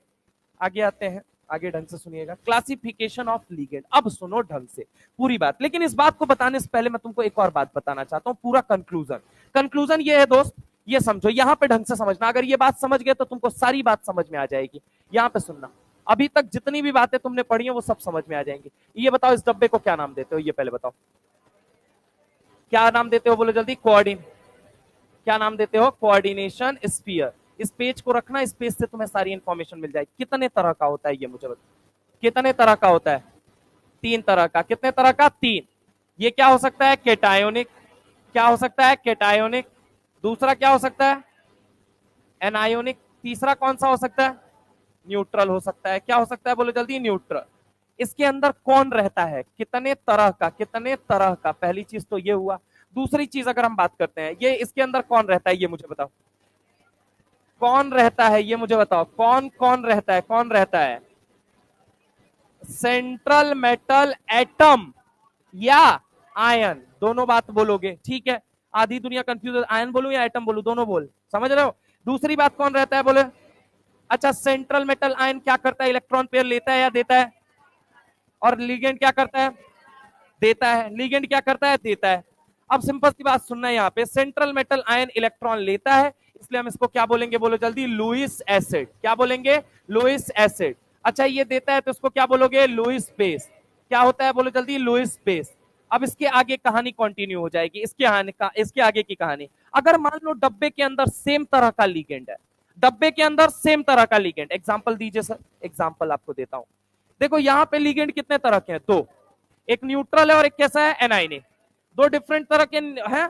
तो आप इसको क्या नाम वर्ड यूज करोगे, हेटेरो, क्या बोलोगे, हेटेरोलेप्टिक। क्या बोलोगे, हेटेरोलेप्टिक। क्या बोलोगे, हेटेरोलेप्टिक। अगर मान लो मैं तुमसे बात करता हूं CONH3 का होल 6 है, दूसरा एग्जांपल लेता हूं, क्या लिगेंड सारे एक तरह के हैं, नाम क्या बनेगा, homoleptic. On the basis of nature of ligand, एक होता है हेटेरोलेप्टिक और एक क्या होता है, होमोलेप्टिक। तो सबसे पहले लिगेंड का क्लासिफिकेशन करें तो किसके बेसिस पे आप कर सकते हैं, नेचर। किसके बेसिस पे कर सकते हैं, नेचर। अच्छा एक बात बताओ, यहां पे वापस आ जाओ, वापस आ जाओ। क्या एक बात तो, ये केटाइनिक भी हो सकता है, ये एनाइनिक भी हो सकता है, और ये न्यूट्रल भी हो सकता है या नहीं हो सकता है। अब ये किस बेसिस पे हुआ, चार्ज। किस बेसिस पे हुआ, बोलो जल्दी, चार्ज। किस बेसिस पे हुआ, चार्ज।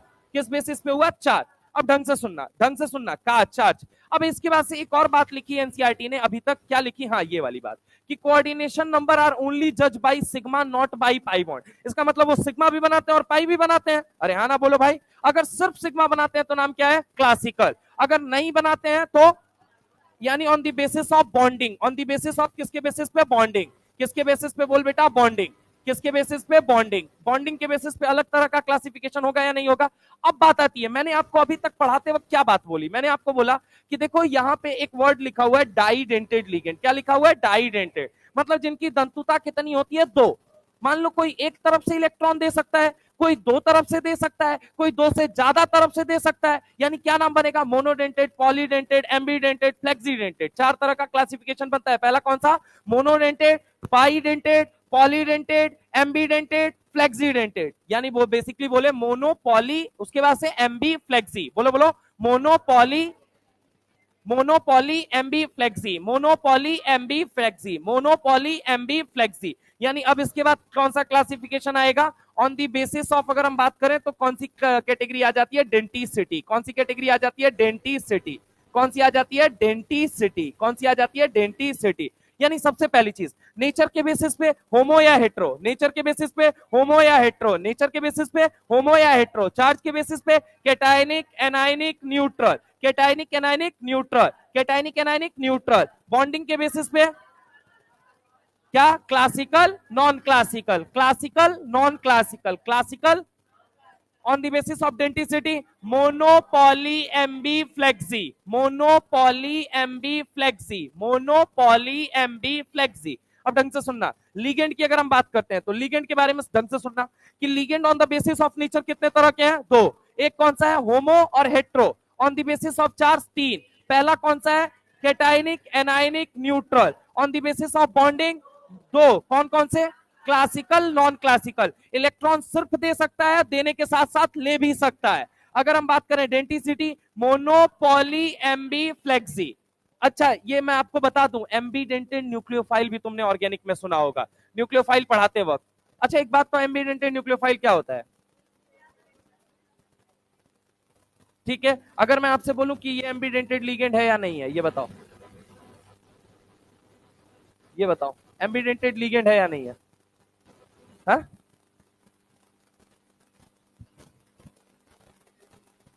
बताओ। ये नाइट्रोजन और ये नाइट्रोजन, बताओ, एक ही तरफ से करे, वही तो मैं पूछ रहा हूँ, डोनेटिंग साइड तो दो है ना इसके पास, देगा एक तरफ से, तो एमबी है या नहीं है, क्यों नहीं है, अबे एमबी होता क्या है फिर,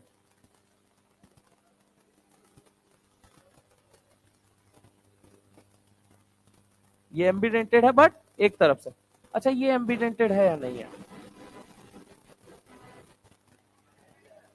ये है। आइए, क्यों?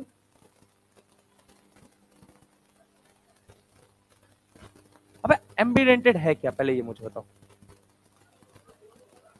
हाँ हाँ, तो दोनों साइड दो, तो एक साइड ये रहा, एक साइड ये रहा। एग्जैक्टली, इलेक्ट्रोनेगेटिविटी डिफरेंस नहीं, एटम बदलना चाहिए, एटम। यहाँ नाइट्रोजन है, यहाँ भी तो नाइट्रोजन में है, तो डाइडेंटेड और एम्बिडेंटेड में अंतर क्या हो गया? अच्छा दूसरा एग्जांपल देता हूँ, अब बताओ, हाइड्रोक्सिल अमीन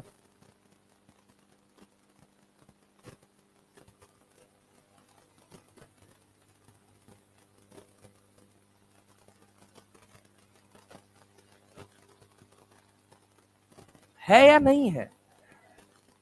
है? अच्छा अच्छा, मतलब ये हल है, कोई दिक्कत नहीं है। देखो ये नाइट्रोजन है और ये ऑक्सीजन है, ये भी दे सकता है, ये भी दे सकता है ये। ठीक है, डिफरेंट साइड का मतलब होता है एटम अलग होना चाहिए, ईएन वन का लोचा नहीं होता है। ईएन का लोचा अगर ऐसे हो तो अभी एक एग्जांपल मैं और आपको देता हूँ, उसमें करके बताना मुझे, क्या उसमें ईएन का डिफरेंस होना चाहिए या नहीं होना चाहिए? ऐसा थोड़ी है ईएन का डिफरेंस होना ही चाहिए, नहीं। आपको मैं बताऊं, एटम अलग अलग होने चाहिए, एटम अलग अलग होने चाहिए, बट एट अ टाइम एक ही तरफ से डोनेट कर सकता है। यहाँ क्यों नहीं है? तो रीजन ये है क्योंकि यहाँ एटम सेम हो चुका है। एटम सेम हो जाएगा, दोनों डोनेटिंग साइट है, दो डोनेटिंग साइट है, एटम सेम है, नहीं हो सकता। एटम डिफरेंट है, हो सकता है, दुनिया का कोई भी लिगेंड अगर एटम डिफरेंट हो गया और दो डोनेटिंग साइट है, यस वो एम्बिडेंटेड है। समझ रहे हो मेरी बात को? अब आगे हम बात करते हैं, तो यहाँ पे जरा गौर से ढंग से देखिएगा। अगर हम बात करते हैं, पहली चीज कोऑर्डिनेशन स्फीयर, और हमने बात किया कि लिगेंड कितने तरह के होते हैं, तीन, कैटायनिक, एनायनिक, न्यूट्रल।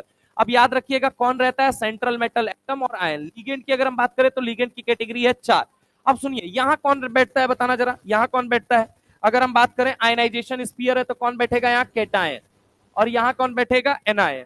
यहाँ कौन बैठता है? कैटायन। और यहाँ कौन बैठता है? एनायन। पक्की बात है, अगर पहले कुछ जुड़ा है इसका मतलब वो कैसा है? कैटायन। अगर बाद में कुछ जुड़ा है तो वो क्या है? एनायन। ये बात समझ में आई? अच्छा एक बात मुझे बताओ, इस स्फीयर को नाम क्या देते हो? इस वाले स्फीयर को, कैटायन एनायन, जहां आयनाइजेशन स्फीयर, क्या नाम देते हो? Ionisation sphere. इसको क्या नाम देते हो? Ionisation sphere. तो आयोनाइज होने की बात आएगी तो अंदर वाला आयोनाइज होगा या बाहर वाला आयन? बाहर वाला। कौन आयोनाइज होगा? बाहर वाला। आयोनाइज होने की बात आएगी तो बाहर वाला। इसको हम नाम क्या देते हैं? एनसीईआरटी ने क्या बोला? Counter ion. क्या नाम देते हैं? बोलो जो काउंटर है। क्या नाम देते हैं? Counter ion. क्या नाम देते हैं? Counter ion. क्या ये बात समझ में आई या नहीं आई? अब जब नेमिंग में पढ़ाऊंगा तो नेमिंग की बात अभी से तुमको बता देता हूं, सारा कुछ अंतर नहीं होगा, कोई अंतर नहीं होगा अभी से। इसी पेज में, इस पेज को संभाल के रखना, इस पेज में पूरा कोऑर्डिनेशन समेट जाएगा। कैसे? यहां सुनो, जब एनायनिक की बात पढ़ाऊंगा ना, एनायनिक में नेमिंग में बस क्या होता है, नेमिंग में मेटल के नाम में क्या लग जाता है? बोलो जल्दी। 8। क्या लग जाता है? 8। क्या लग जाता है? 8। मेटल के नाम में बस क्या लगेगा? 8। ओनली किसके केस में? एनायनिक। किसके केस में? एनायनिक।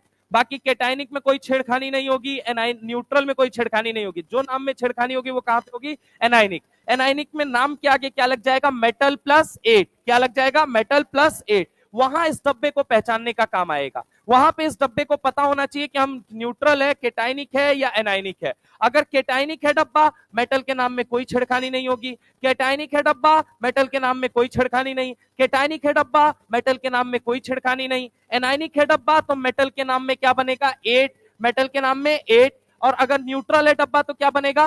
क्या बनेगा? बोलो जल्दी। हाँ, कोई चेंज नहीं आएगा, मेटल के नाम में कोई चेंज नहीं लिखा जाएगा। तो यहाँ पे only in case of anionic याद रखिएगा, मेटल के नाम में क्या लगता है? 8। क्या लगता है? 8। और अगर हम बात करें कैटायनिक या न्यूट्रल के केस में, नो चेंज।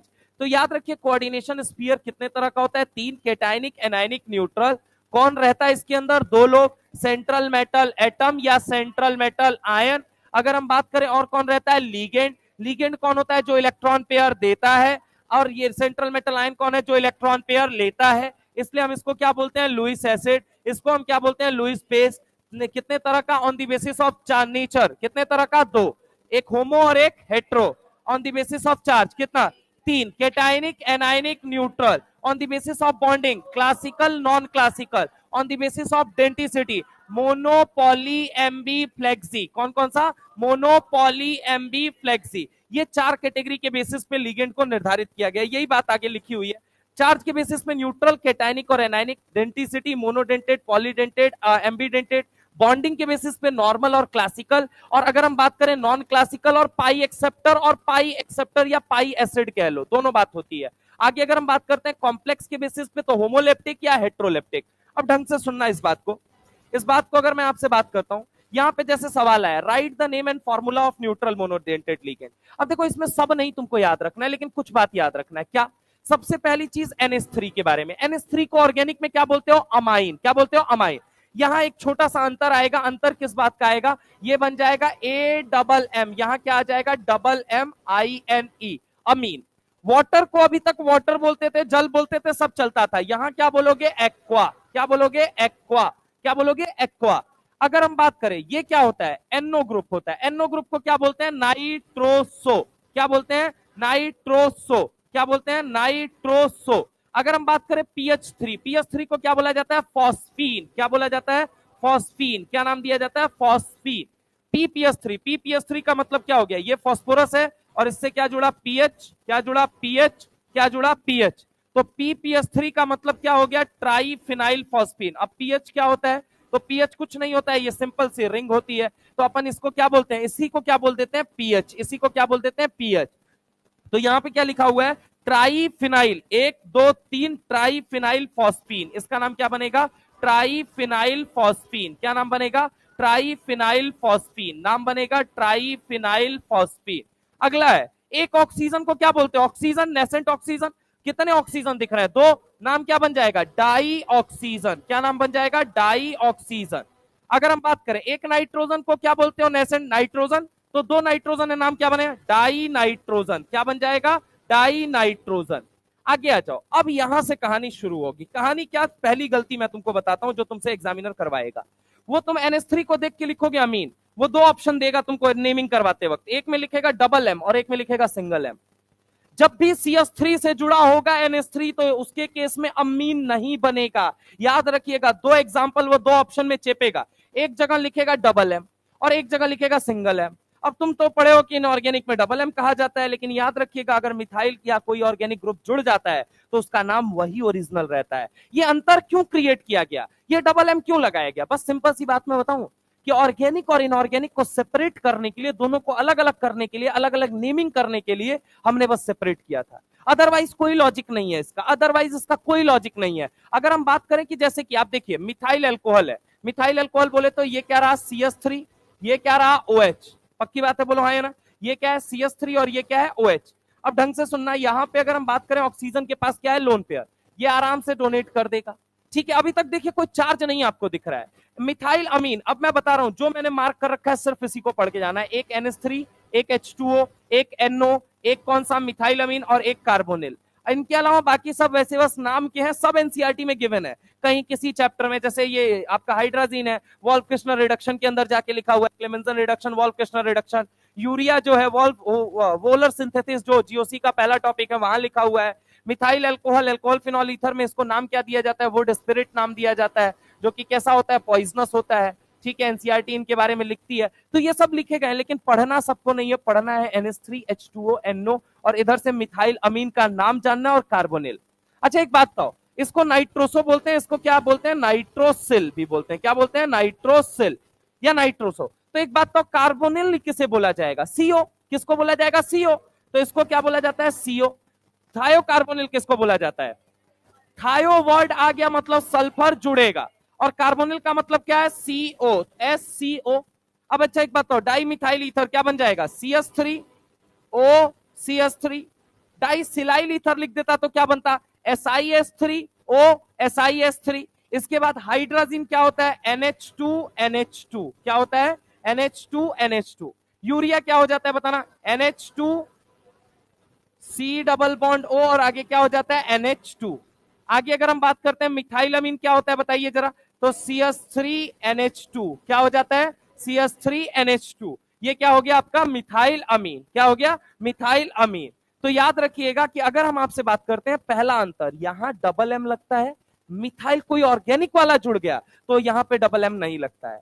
ठीक है, अभी अगर मैं आपसे बात करूं, ये सवाल जो था, एक लड़का जो कि जिसके 635 नंबर आए थे वो भी गलत करके आया।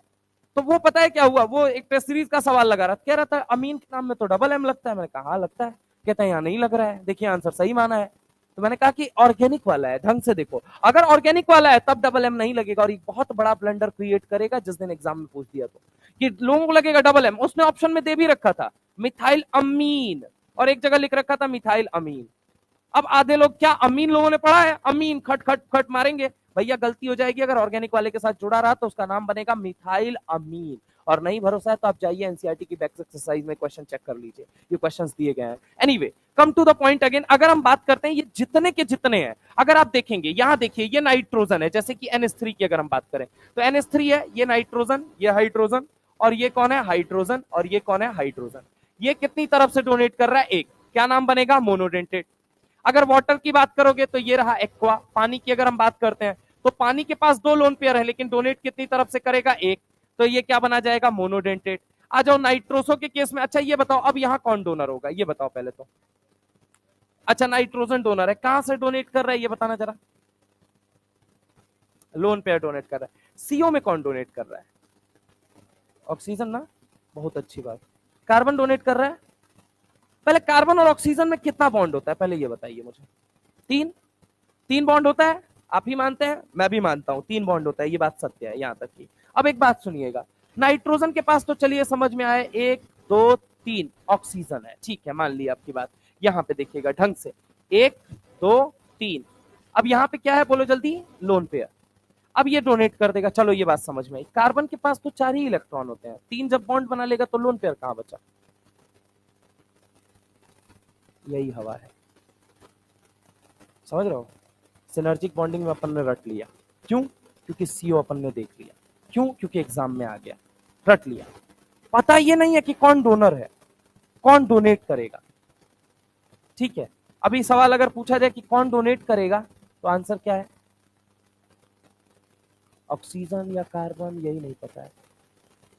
ऑक्सीजन डोनेट करेगा ना, वह करता ही नहीं है, कार्बन करता है। अब ये भी बता दिया, और बताओ, अब बताओ कैसे डोनेट करता है, ये भी कह दिया कार्बन लोन पेयर डोनेट करता है, अब बता दो कैसे डोनेट करता है,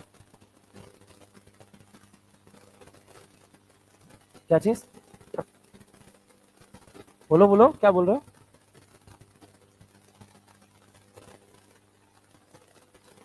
कार्बन कैसे कोऑर्डिनेट बॉन्ड बनाने लगा, 4 गो ऑर्बिटल है, चारों में इलेक्ट्रॉन है, ऑक्सीजन कैसे बनाने लगा। अच्छा गजब बात करते हो तुम, कार्बन के पास लोन पेयर कहां से आ गया, अभी तक तो लोन पेयर आपने बात ही नहीं की थी, क्योंकि केमिस्ट्री ऑफ कार्बिन इन्वॉल्व है, केमिस्ट्री ऑफ कार्बिन इन्वॉल्व है इसके अंदर, केमिस्ट्री ऑफ कार्बिन।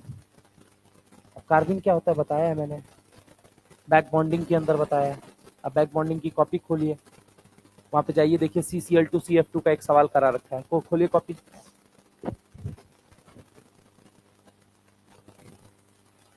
CCl2CF2 लास्ट सवाल देखिए।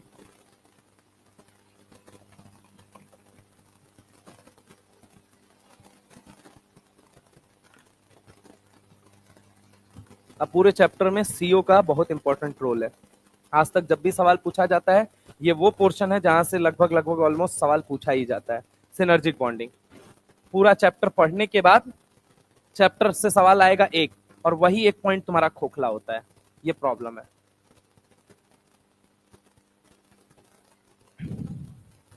कार्बिन के बारे में बताया था, कार्बिन 2 तरह के होते हैं, एक होता है सिंगलेट कार्बिन, एक होता है ट्रिपलेट कार्बिन, बताया था। और उसमें बताया था कि कार्बन के एक कटोरे में 2 इलेक्ट्रॉन कैसे जाते हैं, इसके पहले भी इसके ऊपर सवाल कराया गया है। और मैं आपको बता दे रहा हूं, यही मैं कह रहा हूं, पूरे चैप्टर में तुमको क्या क्या आता है मैटर ही नहीं करता है, जो वो सवाल पूछना चाहता है वो तुमको आता है या नहीं आता है, वो नहीं आता है, प्रॉब्लम ये है। वही पॉइंट, पूरे इलेक्ट्रोस्टैट्स को आप पढ़ जाइए, सवाल तो एक पूछना है ना उसने, वो एक सवाल क्या तुमको आता है ये तुमने निर्धारित करना है, ये पॉइंट है। सिनर्जिक बॉन्डिंग बहुत ज्यादा इंपॉर्टेंट होता है, सिनर्जिक बॉन्डिंग के सवाल आपको देखने को मिलते ही मिलते हैं, आप उठा के देख लीजिए कुछ वर्षों का पेपर, आपको देखने को पता चल जाएगा। 5 साल के पेपर में 3 गो सवाल सिनर्जिक बॉन्डिंग पे डाला होगा, और सिनर्जिक बॉन्डिंग में कुछ नहीं होगा, सीओ होगा, सीओ तो तुमने रट लिया क्या, लेकिन तुम उसका जवाब जान पाए, उसका अगला मूव क्या होगा ये तुम समझ पाए, ये पॉइंट है। तो तुमको क्या आता है ये इंपॉर्टेंट नहीं है, क्या तुमको एग्जाम के लिए जो एग्जाम में पूछा जाना है वो तुमको पता है, उसमें तुम हो खोखले। और ये not only in the terms of inorganic, ये तो बहुत छोटा सा सब्जेक्ट है यार, बहुत छोटा सा सब्जेक्ट है। ऑर्गेनिक अभी लंका लगाए पड़ी है तुम्हारी, और अभी आगे अगर मैं तुमसे बात करूं ना, आगे और लंका भी लगाएगी अगर तुम नहीं सुधरे तो। तुमको लगता है यूपीएससी आता है, यूपीएससी सवाल नहीं उठा के 5 साल का पेपर देखो। तुमको लगता है आइसोमेरिज्म ऑप्टिकल में जहां तुम अटकते हो वहीं से वो सवाल बनाएगा, ज्योमेट्रिकल तक का उसको मतलब ही नहीं है। जीओसी में एसिडिक स्ट्रेंथ निकालना आता है, बेसिक स्ट्रेंथ निकालना आता है, वो आएगा सीधे पता है किस पे, एरोमेटिसिटी पे, उसके एप्लीकेशंस पे आएगा, जहां पे तुम जाने के बाद सीधा फैलोगे। तुम बच गए वहां से। तो फ्रैक्शनल डिस्टिलेशन तुमको नहीं आता, प्योरिफिकेशन मेथड नहीं आता है तुमको, तुम वहां फंसोगे, सवाल वो वहां से बनाएगा। सब्लिमेशन नहीं आता है, अभी मैं पूछ दूं खड़ा करके ना तो ढंग से आता भी नहीं होगा किसी को, सब्लिमेशन का मतलब क्या है, कोई मुझे समझा पाए। खोखले हो एकदम से। हाइड्रोकार्बन पूरा पढ़ लो, सवाल एक आएगा, वो एक सवाल निर्धारित करेगा क्या मार्कोनिकॉफ तुमको याद है, क्या एंटी मार्कोनिकॉफ तुमको याद है, कि सिर्फ कार्बोकेटाइन को रीअरेंज करना जानते हो, तुमको क्या आता है ये इंपॉर्टेंट नहीं है। और मैं तुमको बता रहा हूँ वो दिल्ली दूर नहीं है कि जिस दिन सब्स्टिट्यूशन चालू होगा और पूरी पीछे से आइसोमेरिज्म की लंका लगनी चालू हो जाएगी। हाँ नो डाउट वहां पे ऑप्टिकल आइसोमेरिज्म आएगा, तुम कवर करने की कोशिश करोगे, जैसे ही कवर करने की कोशिश करोगे अगला टॉपिक शुरू हो जाएगा एलिमिनेशन, और एलिमिनेशन में तुम्हारा एलिमिनेट हो जाएगा इधर से जीओसी और इधर से धुंधला हो जाएगा तुम्हारा हाइड्रोकार्बन का अल्कीन और अल्केन। और वो दिन दूर नहीं कि जिस दिन रिडक्शन और ऑक्सीडेशन तक जाओगे उस दिन सब्स्टिट्यूशन साफ होता हुआ नजर आ जाएगा। और वो भी दिन दूर नहीं है कि जिस दिन ऑक्सीडेशन रिडक्शन छोड़ो तुम एल्डिहाइड कीटोन से थोड़ा आगे बढ़े, कहां की तरफ गए तुम, गए अमीन की तरफ। तो गब्बर के हाथ में थैली, थैली से निकला 1 डिग्री अमीन, तुम्हारे हाथ से निकला ऑर्गेनिक और इनऑर्गेनिक दोनों सफा चट। कितना लोगों को पीरियोडिक टेबल का आयनाइजेशन एनर्जी याद है, कितने लोगों को, कितने लोगों को इलेक्ट्रॉन अफिनिटी याद है, कितने लोगों को लेयर टेस्ट की बात अभी रैंडम पूछ दी जाए, अगर ना रिवाइज कराया जाए और रैंडम पूछ दी जाए तो कितने लोग हैं जो आंसर देने में सक्षम होंगे। एक उसमें भी अगर ये है कि तुमसे क्या मैं सवाल पूछ के तुमको क्या फंसाना चाहता हूं, वो मैं अपने पे आ जाऊं तो मैं उसमें फंसा ले जाऊं तुम्हें। इंपॉर्टेंट ये है ना भाई, इंपॉर्टेंट तो ये है ना कि जिस दिन अमीन और बायोमोलिक्यूल्स ग्लूकोज का स्ट्रक्चर 36 और 64 के बीच में बना ना, उस दिन 0.2 के फॉर्म में उसका स्ट्रक्चर नहीं एग्जिस्ट करेगा, उस दिन तुम्हारा सब्जेक्ट एग्जिस्ट करेगा। तुमको आयन की इक्विलिब्रियम की तुम लोग बात करोगे, तुम थर्मोडायनेमिक्स की बात करोगे, तुम केमिकल काइनेटिक्स की बात करोगे, जो दुनिया को ना समझ में आओ तुमको बड़े आसानी से आ जाएगा, आ भी गया तो तुम रिटेन कर पाओगे। ये तो खैर केमिस्ट्री केमिस्ट्री अभी बोला, चंद चैप्टर्स बोले। बायोलॉजी अपने आप में बहुत लंबा है मित्र, फिजिक्स अपने आप में बहुत लंबा है। मत अपने गर्त में अपने भविष्य को ऐसे फेंको यार उठा के, थोड़ा बहुत जी जान लगा के मेहनत करके थोड़ा देख लो। जिस हवा में हो ना, जिस नशा में हो ना, ये नशा तुमको ले डूबेगा, मैं तुमको बता रहा हूँ, फिर बता रहा हूँ। एक सीरियस और एक सेलेक्ट होने वाला स्टूडेंट को मतलब ही नहीं होता है। एक बात बोली थी एपी सर ने, जाते जाते बोली थी, बड़ी अच्छी उनकी वो बात लगी थी कि पहले ईयर में सर हमें ये इंपॉर्टेंट नहीं था कि हमारे पास ना कोई मैटर था ना कुछ वो था, तो भी एम्स में सिलेक्शन हुआ। पता है क्यों? क्योंकि स्टूडेंट को अपनी चिंता थी, उसको मतलब ही नहीं था, उसको मतलब ये था एग्जाम तो मुझे देना है ना, मुझे पता है या नहीं पता है। और आप पता है क्या है, आप अभी थोड़े थोड़े थोड़े थोड़े हवा में तराने गा रहे हैं, और ये हवा का तराना कब आपको छुमा के ना आपके भविष्य को लपेटेगा और सीधा नाली में उठा के फेंकेगा, ये आपको पता भी नहीं लगेगा, अंदाजा भी नहीं लगेगा। क्यों?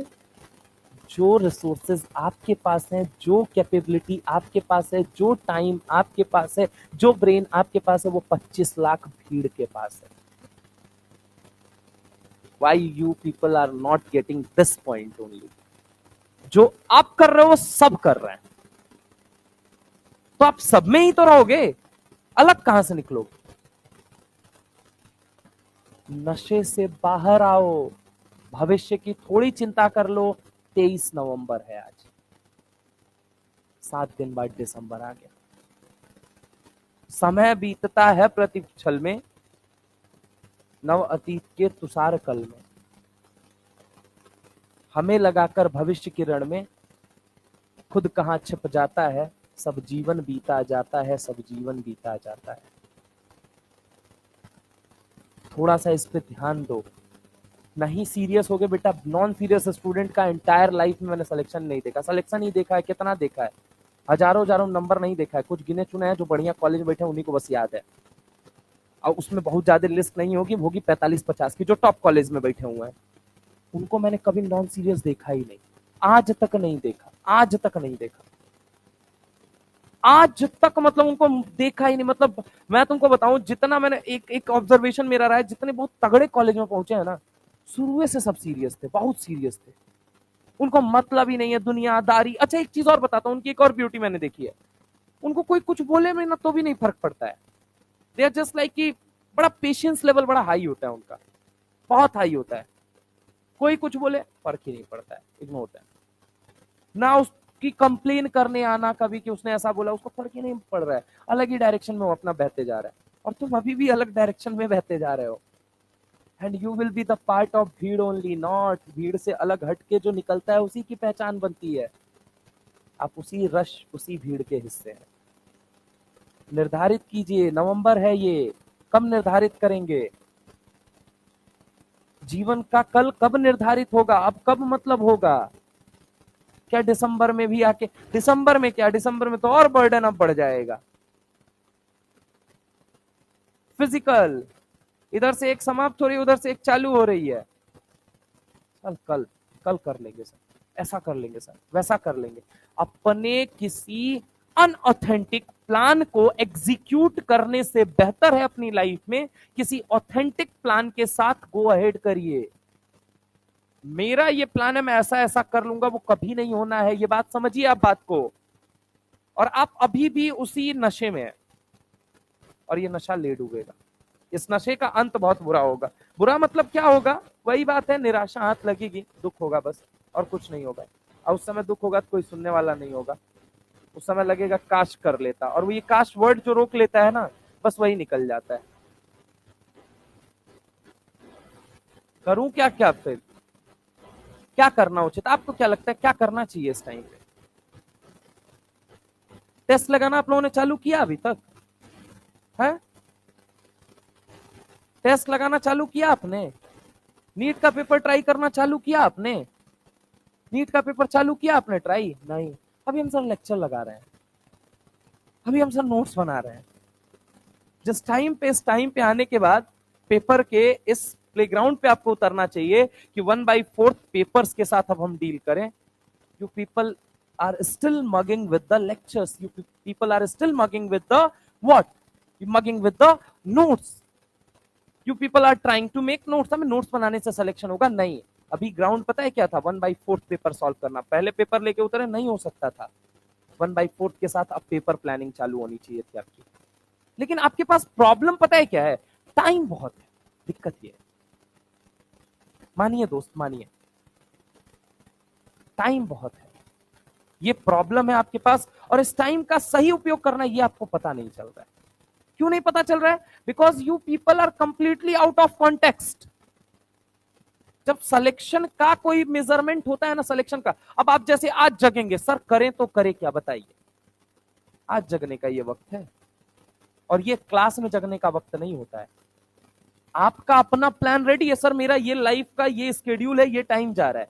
मैंने बहुत पहले आपको बोला था, मैंने बहुत पहले बोला था। क्या बोला था? मैं आपको एक बात बताता हूं कि बेटा तुम अपने रिसोर्सेस का सही इस्तेमाल नहीं कर पा रहे हो। अपने जो कहा जाता है कमान में जो तीर है ना, उसको सही डायरेक्शन में नहीं दिशा नहीं दे पा रहे हो। तुम बार बार सेम एक्टिविटी में इंडल्ज हो, और इंडल्ज होते होते फिर से देखो वो बात बोले हुए मुझे 2 महीने हो गए होंगे या 1 महीने हो गए होंगे, बीत गया ना 2 महीना, फिर भी तुम उसी में अटके रहे। सर करे तो करे क्या? अरे भाई, अपने अनऑथेंटिकेटेड प्लान को एग्जीक्यूट करने से बेहतर है अपना प्लानर लिख के आओ। सर ये मेरा प्लानर है, बताओ सर क्या इसमें चेंजेस करूं, कैसे करूं? और ये ऐसे नहीं होता है पब्लिकली आप भीड़ में आगे सर सेंटर ऑफ अटेंशन बनने की कोशिश करोगे, सिर्फ यहीं पे सेंटर ऑफ अटेंशन बन के रह जाओगे, जीवन में कभी सेंटर ऑफ अटेंशन नहीं बन पाओगे। केवल आपको केवल ये शो ऑफ करना है कि हाँ मैं पढ़ता हूं, ऐसा मास्टर को लगे। मास्टर को लगने से क्या होगा? तुमको अगले साल याद भी नहीं रखेगा। सेलेक्ट हो गए तो याद रखेगा, नहीं हुए तो नहीं याद रखेगा। हम बता रहे हैं तुमको, हमको नहीं याद है हम कितना बच्चा पढ़ाए हैं पिछले साल, कहाँ रहा होगा 2-4 को जो ढंग से, मतलब जिससे थोड़ी बात हो गई होगी तो उसे याद रखा होगा, और वरना किसी को याद ही नहीं है, कोई नहीं याद है। जैसे एक बच्चा मुझे याद है कि एक बच्चा था, मतलब उसी में था, प्रोटॉन में था, ओम करके था, बहुत तगड़ा आंसर देता था, वो मुझे याद है। आंसर बहुत तगड़ा करता था वो, तो वो याद है। वो ड्रॉपर का था, वो प्रोटॉन में क्लास करता था ऑर्गेनिक की। तो हुआ क्या कि वो मतलब याद है क्यों? क्योंकि वो तगड़ा आंसर देता था, उसको मैंने 2-3 बार नोटिस किया था। उसका एक नाम याद है, बाकी और किसी का नाम नहीं याद है, किसी का नाम नहीं याद है। ये भाई साहब मिले, हम इनको जानते भी नहीं थे। समझ रहे हैं आप मेरी बात को? सेंटर ऑफ अटेंशन जहां बनना चाहेंगे वहीं आप बन के सिमट जाएंगे। दुनिया का दायरा बढ़ाइए, अपने सिलेक्शन का दायरा बढ़ाइए, मित्र बाहर निकलिए, समय की मांग को समझिए। समय की मांग अब ये नहीं रही है कि आप लेक्चर और नोट्स के अंदर इंडल्ज रहे हैं, आप मॉड्यूल के अंदर इंडल्ज रहे हैं। अब दिस इज द टाइम जहां पे आपको अपने ग्राउंड पे प्रैक्टिस करने उतरना चाहिए। आपको 100% पेपर नहीं होगा, 25% होगा, 1/4 पार्ट पे अपने आप को पहले मेंटेन करना चाहिए। पूरे कंप्लीट चैप्टर के आप पेपर उठा के कम से कम, अभी तक कोई बच्चा करके ही नहीं बैठा होगा कि कम से कम 20 पीवाईक्यूज हम निकाल के बैठे हुए हैं सर। 2001 से उठाया और 2020 तक के हमने पीवाईक्यूज उठा के बैठे हैं और हमने अपना ग्राउंड सेट करना चालू किया है। कोई नहीं करने बैठा है अभी। अभी तुम कोई करने में, पता है तुम्हारा मन अभी क्या बोलेगा? अरे सर अभी सिलेबस कर लेते हैं तब करेंगे ना। आपका सिलेबस नहीं होगा कभी, ये बात समझिए आप पहले। हम तो करा के निकल जाएंगे, आपका नहीं होगा। दिक्कत ये है, आपका सिलेबस कभी नहीं होगा। आपका सिलेबस तब होगा जब आप अपना प्लान सही करेंगे। आपका प्लान नहीं सही है। क्यों? सिर्फ एक रीजन है, आपके पास टाइम भरपूर है। आपके पास टाइम भरपूर है। आपको सिलेक्शन को छोड़ के ना बाकी सारी चीजें एकदम सीरियस नजर आ रही हैं। दिक्कत यह है तुमको सिलेक्शन ही नजर है। अपने मन से पूछो, अभी बैठे बैठे पूछो, कितने लोगों ने अपने सिलेक्शन के बारे में एक रोड मैप वहां तक तैयार किया है? कितने लोगों ने? आप अपने मन से पूछ के बताओ मुझे। किसी के पास हो तो मैं मान जाऊंगा। आपका मन अभी गवाही नहीं दे रहा होगा भाई, मैं बता रहा हूं मन की बात, मैं बता रहा हूं। गद्दारों के साथ यही होता है। गद्दारों इन द सेंस, पता है क्या गद्दार की, मैं इन द सेंस गलत बात नहीं कह रहा हूं। वो जो समय के साथ अपने गद्दारी कर रहा है, अपनी लाइफ का सबसे हाई मोमेंट तुम पता है कहां खर्च कर रहे हो यार? तुमको पता है सबसे कीमती मोमेंट अपनी लाइफ का तुम पता है कहां खर्च कर रहे हो?